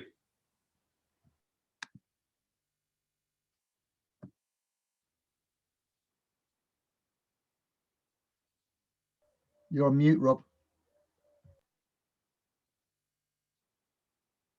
Rob, are you muted, or are you just not talking to us? I was moody for a moment. I've recovered my composure. I'm coming back. No, while it was playing, it locked me out of that screen. So very sorry. I was trying to keep super sharp and to time. And yes, so the title and the subject of this talk has changed many times over the week to fit in with the people who came and went from the program. So this is some first-hand stuff on why we should be bothered and what we're trying to do. So this all stems from observing damage to the chalk. And although potting is sometimes classed as low impact, it depends what it's impacting. The damage can be dramatic, and that damage is cumulative. Although the chalk in Norfolk varies in hardness, the pots don't so much. And so they're pretty effective all the way along. When we try to decide what is an impact, we look for sort of sharp-edged, bright white stuff that has come clearly from above, and then surrounded by debris. Lower marks could be something else, and so we try to be impartial and to determine, when we're evaluating something as damage, sort of what process might have caused it, what's most likely the source. So that bright white character of a strike from above is always of concern. We see all kinds of gear setting, and if gear's not set well, it can cause more damage. The industry will tell you everything's set well, but this is an example of a pot supported by its rope, not planted. So when sea grabs the lines with flags on, these pots will go for a trip. And I was always told by the fishermen that gear can move easily several kilometers. And that makes management of a small MCZ tricky, because you've got to not only manage activities within the MCZ, you should be aware of those around it. This is an example of a long lost pot that has scrubbed its own little dance square in the seabed. These lost pots work until they're smashed to pieces. And so in this one will have fished for years and remains so until it's broken up. As John said, the pots seem like the big problem, but the rope is actually the most complex part of the system. It planes anything it cuts through because the chalk is so soft, and it beheads tall features. And so it always works to lower, flatten and reduce the reef. This sort of amazing head of old chalk you can see is beset by rope cuts, and eventually will be cut down. The most vulnerable areas are limited. Although the whole MCZ is valuable, the reef, as John has said, is a concentration of biodiversity. And what we've seen is most densely located within 500 meters of the shore. That's really because that's as far as we often go, and we'd like to see better further surveying. A mistake in the net gain process forced the MCZ to start off the shore, despite advice from the Science Advisory Panel. And so that crushes that vulnerable area even further, sort of to restricting what can be done for it. There are less vulnerable areas, and although, again, I say they are less vulnerable because they're made of less vulnerable material. So there are chalk plains where there's less to catch and snag, and beyond that there are flint plains where the flint is much harder and suffers less damage. We also have areas of sand veneer that move regularly, seasonally, daily, and can protect those other areas additionally. It's easy for a meter of sand to move in. Some animals cope with that, some animals move. Building on the University of Essex work that John shared, we looked at the 11 classes and thought this is a great way of breaking down the damage and recognizing it, but how do we work on this in the field? And so can we work for fewer types? Can we make them easier to identify? And can we add more depth to this assessment? I was supported to look at the last 10 years of my video recording, which, and I've seen it, it was hard work and not pleasurable. And this table is only to say there were nearly 52 hours of it, and it varied a lot, but I tagged, rated and marked for various features, and that led me to think that there were probably 4 major kinds of impact. That's oversimplifying it, and for deeper analysis, certainly break it down back again. But for diver assessment on a dive, I wanted categories that were quick and easy to assess so we could be accurate. And often the degree of one of these is analogous to one of the other categories. So a little strike might be a bit of abrasion. An abrasion would fall under grating. So broke it down to strikes, grates, rubble as the aftermath, and cuts. And rope damage, it really is the big one here. It was only in doing this I realized what charming little illustrations the report had in. So I praised those as we go past, and thought that the distinct mapping of those 4 types would enable divers to pick them out from this season onward as evidence they could record. And because we'd reduced those, hopefully we could now talk about low, medium and high degrees of damage, and in sea search style talk about their extent by allowing people to measure anthropomorphically. So is it as big as a hand, a head, a torso, rather than carrying a tape measure, or like the JNCC scale does, asking you to decide whether something is bigger or smaller than 1024 millimeters. A theory has emerged that there are 3 phases of damage. It's my theory, that during deployment and recovery, the strikes and drags happen, and that could be addressed by practice. The soak interaction while the gear is down is due to gear movement. That could be addressed by better gear design, whether the way the rope drags or the pots sit stable, that could be improved.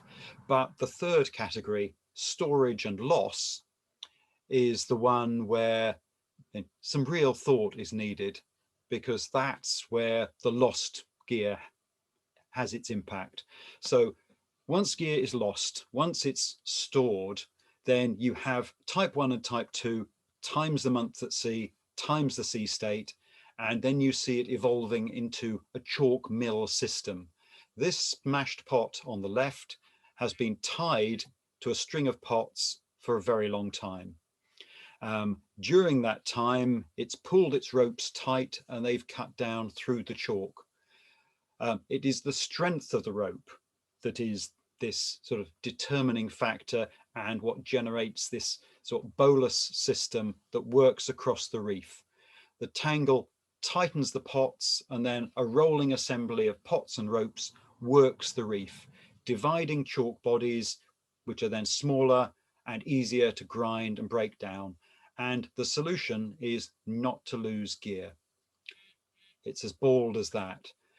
So we have a gear recovery strategy, and we tried to establish an agreed protocol to decide whether something is live or ghost gear, whether it's ghost gear or naturalized to the point where animals have overtaken it and should be left to get on with it. We don't want to do any harm. We want this strategy to do only good where possible.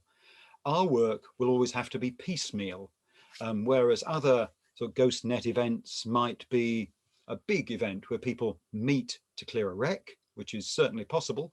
What we want to do is clear gear as we see it and start to quantify what we're doing. However, moving the big stuff needs support, and we are waiting for responses on that. Our response went in well before the season started, and we explained exactly why we needed to know before the start of the season, and we are waiting. We have a classification plan for all those things as well. I won't talk you through it, but basically there's fishing gear, angling gear, human impacts, and again, we want to characterize it and look at its extent. Added value. We found that we never actually said how big the reef was. It was a question that came up a lot.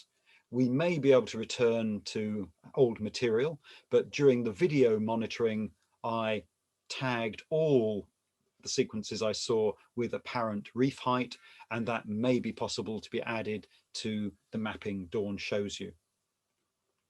The value of the reef is basically immeasurable.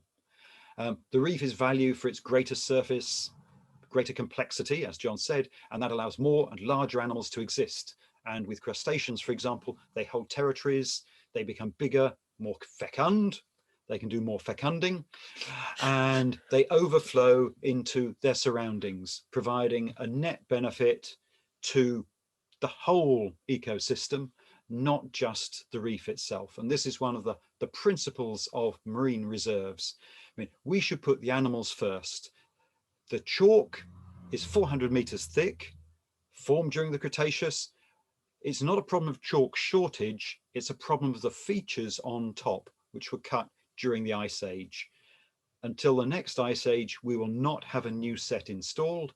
They cannot recur or repair once degraded. So we need to protect this limited area for its value, both to the animals, people as a whole. The functioning sea is valuable to humanity as a whole, to tourism by association and activity, as John said again, diving, snorkeling, paddleboarding, or simply knowing you're on a healthy reef is uplifting.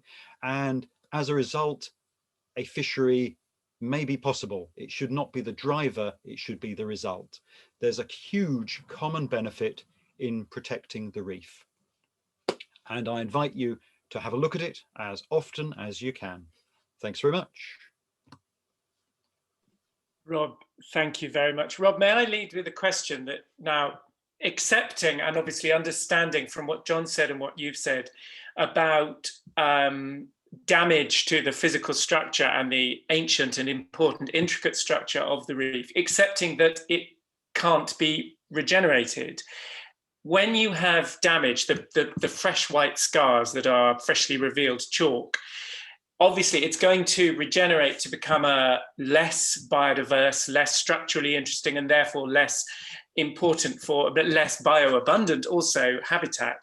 How long would it take assuming no further damage to the chalk, for some kind of climax community to regenerate on those bare patches of chalk? But as I said, I mean, we look for the bare patches of chalk because we think they probably start to host sort of small encrusting algae within weeks, and will host considerable algae if they're facing in the right direction within a small number of months.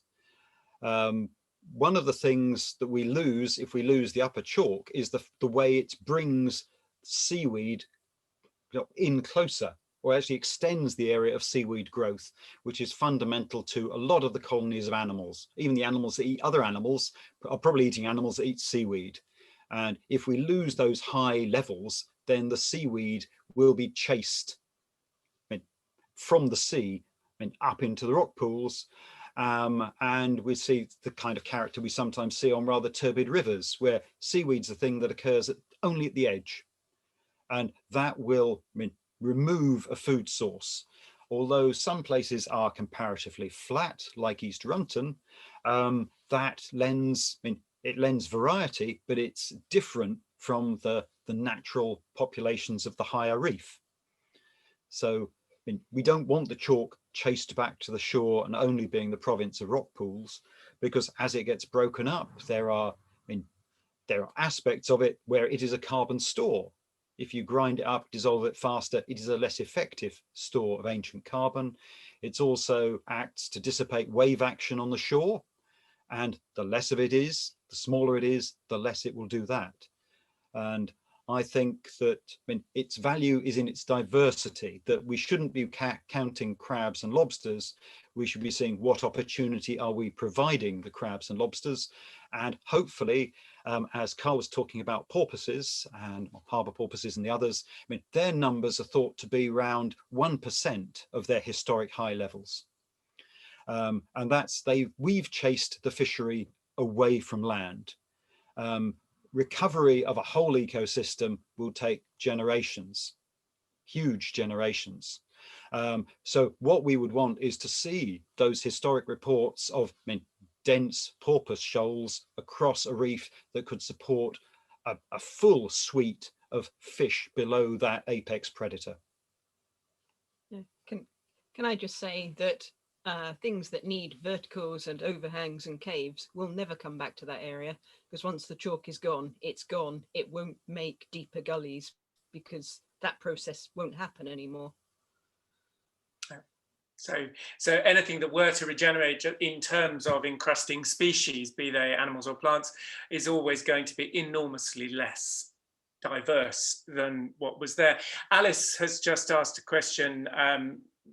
A thought: nowadays coral reef recovery is supported by human hands, and obviously you have this in the context of the wrecks off the shore, and you know where we're going with this. Is there value in sinking and securing new chalk reef in areas where this has been lost? I have no idea if this is actually feasible, more of a pondering how the rugged chalk area could eventually be increased. I think artificial is never as good as original.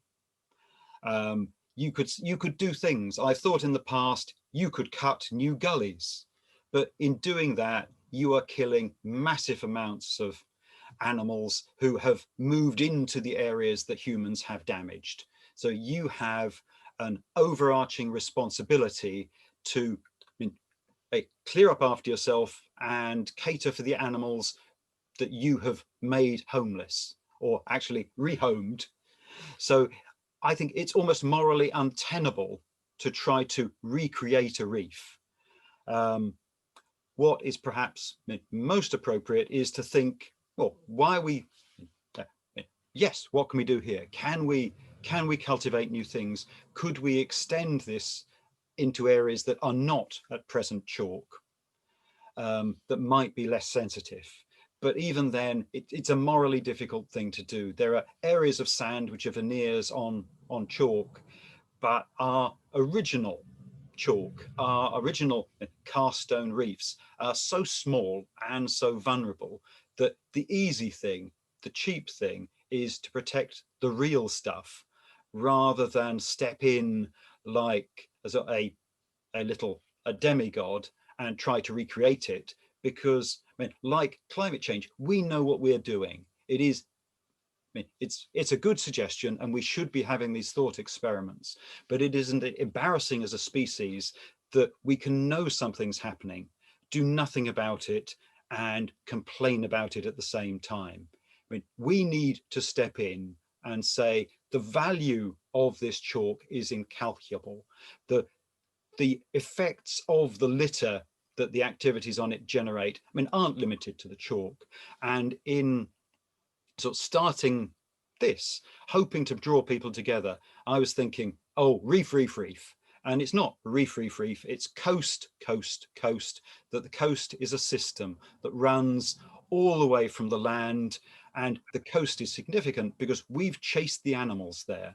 And we need to make the coast a safe place that we come to and we treasure. And that coast has to be appreciated as a system that stretches out and includes the sea. Thank you, Rob. Now, on the subject of, we'll go first to Carl, who had a good. Carl, do you feel your question about recovering pots has been answered in what Rob was talking about recovering materials? Only in the fact that Rob mentioned that he probably wouldn't be recovered, because obviously these things have been out there years, and Rob wouldn't ignore them if he could get them up. I would suggest that's possibly where you're coming from, Rob. This is probably stealing something John could say, but I'm really mouthy, so I'll step in. Sorry. The strategy for recovery is, I mean, everything's adaptive now. So the idea is if we see a pot, we assess it. So I mean, the problem with the pots is, for the most part, they're too heavy for a diver to bring in. So we were hoping to add a recovery aspect in cooperation with the IFCA and fishers. We're waiting to hear on that. It may be we can get some support from Sea Shepherd, and I think that is a provocative insurgency, which I would like to see for the way it will move the argument on. Dead pots go through several phases. When they're fresh, you could lift them and you could potentially reuse them. They fish perfectly until they are opened. Once one is separated from the surface, we consider it lost and we would open it. If possible, we would strip it of all net, and then it won't encrust so much.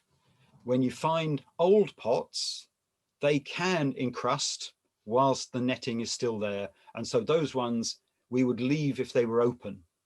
But then the metal breaks down to the point where it's just debris and flat rods, and then it's beyond naturalization and you can recover that as simple small litter.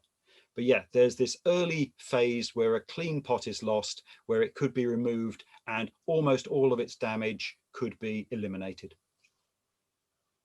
Thank you, Rob. Now, on the subject of fishermen's materials, a question specifically for John in the context of that specific report, and without getting too political, I suppose, given that it is your research highlights that it is absolutely fishing materials, has there been any specific fishing industry response to that report? Yeah, they weren't happy, and I think they didn't really take it on board initially, and just saw it as another thing that was attacking them, along with Brexit, along with climate change, blah blah blah blah. But actually, over the last year, there's been a lot of engagement with different fishers. I've kind of got to know some of them, and also more widely through the task and finish groups and the work that IFCA are doing. They have the IFCA officers who they go down to Cromer and Sheringham, and they actually chat to the fishermen on I guess probably a weekly, if not daily basis. If you actually talk to them one-on-one, they're actually they're really nice, and they're totally conservation minded. Not all of them, I suppose, but the ones that I talked to were anyway.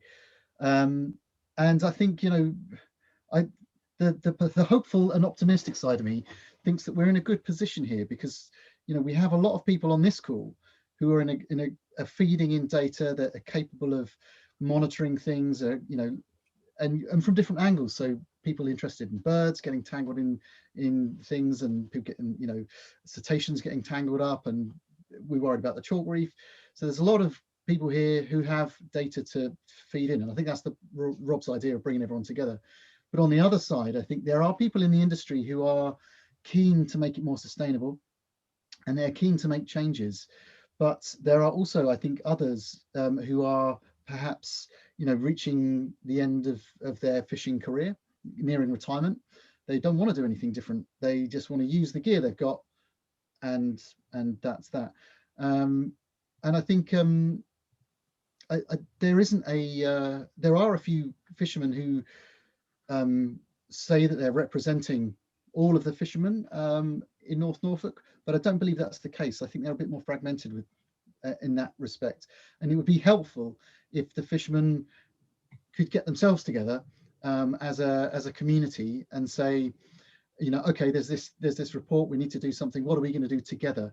Because ultimately, if you're one fisherman and you say, I'm going to spend £200 a pot on stainless steel, I'm going to make all these changes to my boat and everything, I'm going to invest, I still catch the same amount of crabs as the bloke next door who's just chucking in his old plastic pots.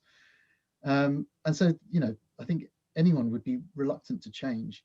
But yeah, there's a lot of it's not really politics, but there's a lot of problems to iron out. But I'm very encouraged with a meeting like this that's bringing everyone together, and the work that's happening with Natural England and IFCA that are getting the fishermen on board with the science, because I think that's kind of the next step, really, for them to drive the science, track their boats, see what their haul times are, and actually for them to put the GoPros on their own pots and look at that footage that they took. It wasn't me, it wasn't anyone else, it was them that took it. So, you know, you look at that footage and you tell me that that pot hasn't chipped off a bit of chalk. You know, but they're engaging, some of them are, and I think that's really important. It's very helpful to hear a positive voice, and also looking at ways of, as you say, the fishing community themselves gathering the data, because to me it's pretty, even though you're looking at 4 collections of data for your report, nonetheless it's pretty conclusive that it is the fishing ropes that are doing the significant structural damage to the reef, which of course is then going to lead to the significant value, loss of value for biodiversity and loss of bioabundance, which are what we're interested in. Thank you, John. Perhaps you'll come back in a moment when we talk about how we work together as a community, because you're talking about both the fishermen working together as a community, but us working together as a community. But Emma has asked a question that I will throw out there, and perhaps someone might respond. What about reaching out to Ghost Fishing UK? I'm not sure. They would organise the recovery of crab pots, but they organise the recovery of large fishing nets. Rob, did you have anything there? Have you come across them? I did, because John and I have looked into who we could partner with for recovery. Everything has politics, and unbelievably, Ghost Net Recovery has it as well. Our model is different from some of the other initiatives in that they focus on, mostly recovery of fishing gear that's been caught in wrecks. Here we're talking about a natural feature along a large area, so we don't see that kind of concentration. We see spreads, and we also have difficulty of launching. So Ghost Fishing UK and Ghost Diving UK are both very impressive organisations, well equipped and well funded, who do boat recovery. I always forget which one's which. I think it's Ghost Diving UK is the more Sea Shepherd aligned. I think it's a Sea Shepherd project, and they have offered to help. We have complications about regularly using a boat, and they may be able to help us with that. Our model is more like the, it's Fathoms Free and NARC, who operate over in Pembroke. Fathoms Free operate in the southwest quite a lot, where they are much more ad hoc. So we aren't expecting necessarily to do event recovery, but because we do a lot of dives, it's worth noting, because Dawn is great, that last year, Sea Search East, our output of surveys was higher than England and Wales put together more than Scotland. It was the behemoth of marine recording last year. Whilst, I mean, government agencies were on furlough, we did more. We went further, and that's part of the reason they really should be talking to us, because they were basically desk bound. So we've talked to a lot of organizations and tried to find a good fit. And at the moment that involves probably partnering with Sea Shepherd, who want to bring in their Sea Shepherd diving litter collection project. I mean, we are a data collection project, so we don't have an umbrella or a platform to publicize that kind of activity other than calmly. So I'm more than happy for them to take on that mantle. And what we're hoping to do is, by being adaptive, to get a bit of support, is to do something between litter picking and event recovery. But we await a response. John has excellent visibility into the IFCA that most of us do not share. So I am waiting to hear news on a lot of those things, and we have not been able to add our perspective to those activities. And that's why we're here, to make sure it's appreciated as a much bigger picture. So looking in an introverted way at fishing to sort its own problems limits what you can do. Whereas a network of informed conservationists can offer much more time and much more critical attention than agencies can. That's what I'd say. Which brings us nicely to the idea of a network, which is really what you have helped to create here. But of course, moving from a discussion, which is where we have all heard a lot of very interesting information, a lot of experience. Many people from different backgrounds have shared their experience, their commitment and their knowledge, for which we're very grateful. But the question really, now these big sort of open-ended questions to a Zoom conversation are a great way of dying on one's feet. But how do we now convert this commitment from various parties, this interest, into some sort of body where together we, or such as wish to, can all act? First question, and feel free to answer in the chat, and I can respond, or others can respond, please. Do people feel that together, and you can answer a yes or a no, that there is something to be achieved by working together for the benefit of the Marine Conservation Zone and the coastal habitats of Norfolk? Please feel free to chip in the chat if you do feel that you would like to. So there's Inga. Thank you very much on behalf of Inga from the IFCA. Definitely. Rob Spray is an emphatic capitalized yes with an exclamation mark. 100% there. Ben, we haven't heard from you, but thank you very much. 100% yes. Carl Chapman, yes. Robin Smith, thank you very much. Yes, Lucy. So the overwhelming feeling is that there is a feeling that everyone now chipping in, that it would be a positive thing for us to coordinate efforts and data. Yes, there from Will Nash. Are you waving a cowboy hat and a lasso as you say that? Thank you very much. So overwhelmingly, people are responding yes here. We need a collection of ideas to take forward. Carl, that's just exactly what we're thinking. I think all of us together, and we need. So, would anybody feel able, it can be done now, but of course it can be done by email later on. We need to find a way, we need to find mechanisms for working together, because that's really the important bit. That's John Hiskett, thank you very much. Yes, but in addition to Wildlife Trusts will continue, Wildlife Trusts will continue to engage through the IFCA and Natural England. Thank you, John, for that. Stakeholder group that will be open to all, from Alice. That's a stakeholder group related specifically to the Marine Conservation Zone. Alice, could you let me know there?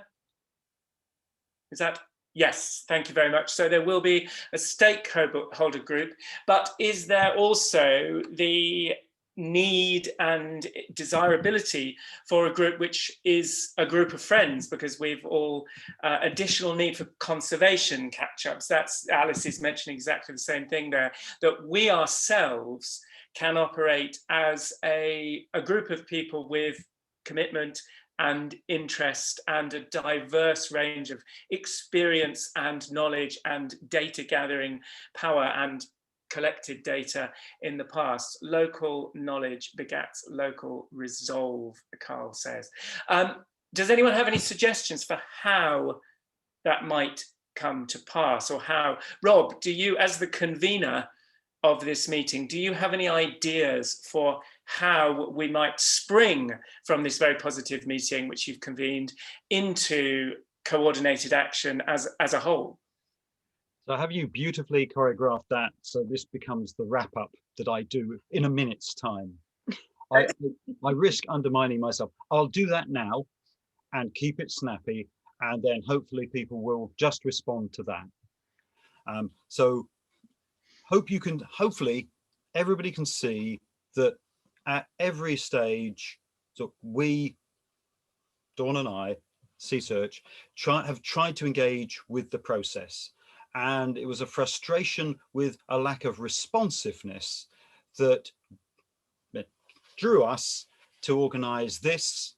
And it's really been a treasure trail of finding pieces of information and pieces of support as I've sort of dotted around sort of conservation network. And conservation by its very nature tends to mean that people focus on particular areas.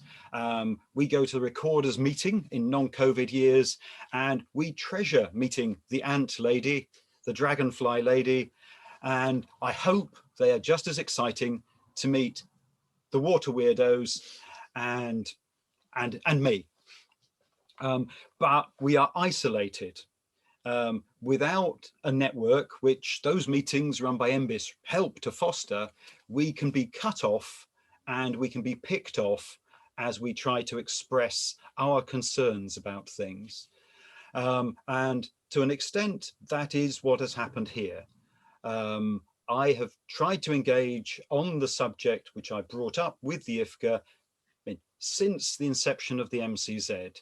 Many of the presentations here are ones I have asked should happen at the IFCA committee, so the committee is informed. And John's own presentation, I asked for John to present in support of his report.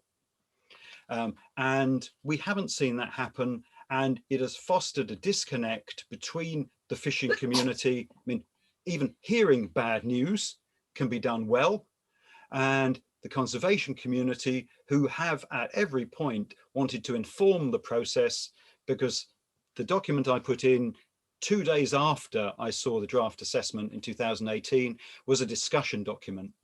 And what we never got was a discussion. It was supposed to bring these items to the fore so that over the few years we've had, we would do something constructive about it and reach a workable solution. The way it's been run has brought it to a sort of climactic head, and it's increased tensions, and there have been various other mechanisms which have made it politically difficult to discuss this stuff. So I would say that throughout it all, whether it's newspaper, website, or Facebook discussions, we've tried to be straight down the line about the facts. We haven't done the squeaky amateur dramatics. We haven't stormed out of meetings, and we've kept to our line and the things we could support and prove by observation. Having been pushed into doing this, we've realized that there's a much bigger community. There's a much bigger sort of family that can offer care for the coast here. And hearing the amount of work that people like Diane put in, that the beach cleaners really are just a heroic bunch of people, because they do so much without that information being worked back. I haven't heard it being discussed in association with the IFGA's work, and it's become apparent to me that with this sort of challenge of understanding gear activity, loss and damage processes, they are the missing link, because they see where it all goes. We see a snapshot and they see, I almost meant, the gravestone of these gear coming ashore. In some ways, so the difficulty in engaging through this process through official channels has been a good thing. Without it, I would have stayed so boring Rob, who just argued about fish and chalk. And instead, we've got a much broader picture and a much wider, bigger account to answer. And that brings in, a wider suite of things where the responsibility of the MCZ literally impacts on the shore, the county, and those beach cleaners especially, and say, okay, so it's an MCZ activity and it is reaching outside.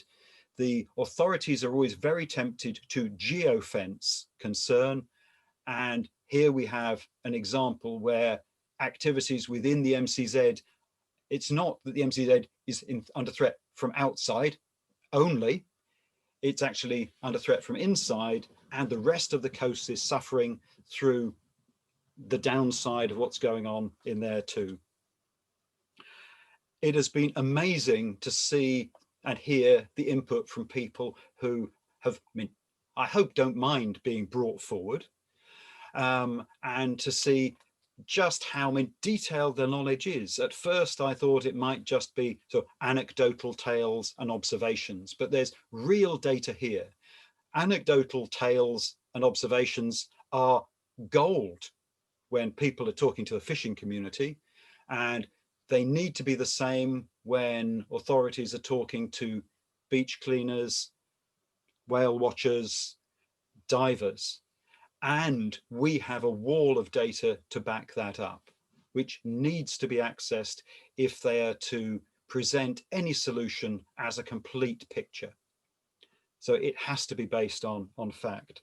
So I love the idea that there will be a stakeholder group to which everybody is invited. And I won't even say that Alice was only supposed to be an observer and never should have said anything, because I'm not that kind of person. I just wouldn't say it.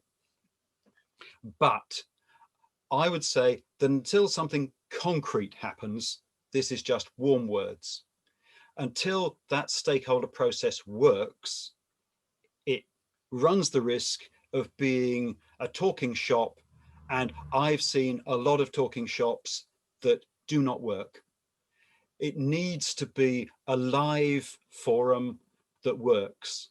And to do that, everybody within it needs to behave. This has been a breath of fresh air for someone who has sat on IFGA committee meetings for over 10 years with fractious little people fighting their own corner. It has been a treat to see people talking with real passion about things that matter rather than pounds and pence. So any mechanism that's set up must be responsive. It must be representative of these concerns, and it must be effective. I said to Greg, because I did get the head of the IFGA, I need something concrete. What concrete things can I give to this group? You've picked and chosen who you've engaged with. And he said, no, I haven't. And I said, you literally have. You phoned everybody but me. And he said, yeah, here's a statement. And that's the one I put on the Facebook page, which I'll say talks of slimming down the project board, which already didn't include conservation, opening a stakeholder group to everybody. And that can be a melee. It needs to be a stakeholder group that is effective, constructive, and attractive to the people who are going to engage. I was glad Di was here and talked about those encounters on West Runton Beach. They are a black mark against the way that the industry has reacted to evidence, self-evident evidence of the problems they have. If the fishermen on that beach had said, wow, there's a lot of pots coming in, what can we do? Let me help you with that. That would have been a move in the right direction. And that's the kind of thing we need to see. With the recovery initiative, the idea was really to hand the fishermen a PR gift. Say, I mean, we don't need it. Everything a conservationist does is golden. I can sort of stand up with a fishing line and wave it by the shore and get patted on the head any day of the week. I want this to matter. I would much rather we mark stuff for you to lift, you take it ashore, get the papers in, become a local hero for aiding conservation, and let that drive the process. Because if the fishery is a race to the bottom on low cost, low standards, everyone will lose. If it aims up saying, we use better gear, we use better practice, we charge more because of that, this reef is a precious thing and we are taking steps, it will give them a more valuable fishery, which will pay them dividends, which perhaps helps to pay back that the investment in stainless steel pots, single rope mechanisms, and other innovations. So there is a dividend to be had from doing this well. And the fishery should be the result of doing it well. It isn't the most important thing. Going forward, I nearly forgot that bit. Going forward, I would like to see not only the stakeholder group, but a conservation group, because I don't want us to have to get our collective poo together in a noisy melee. I want us to know that there are people here with information who may not enjoy speaking in that forum. There are people here who would enjoy speaking in that forum and need information.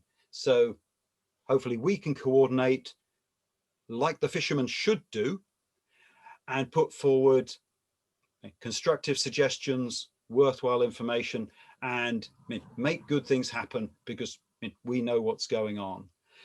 The Facebook group that accompanied the conference is one way of doing that, although the nice guy from Sheringham Beach Cleans didn't have, he did email, but he didn't do Facebook.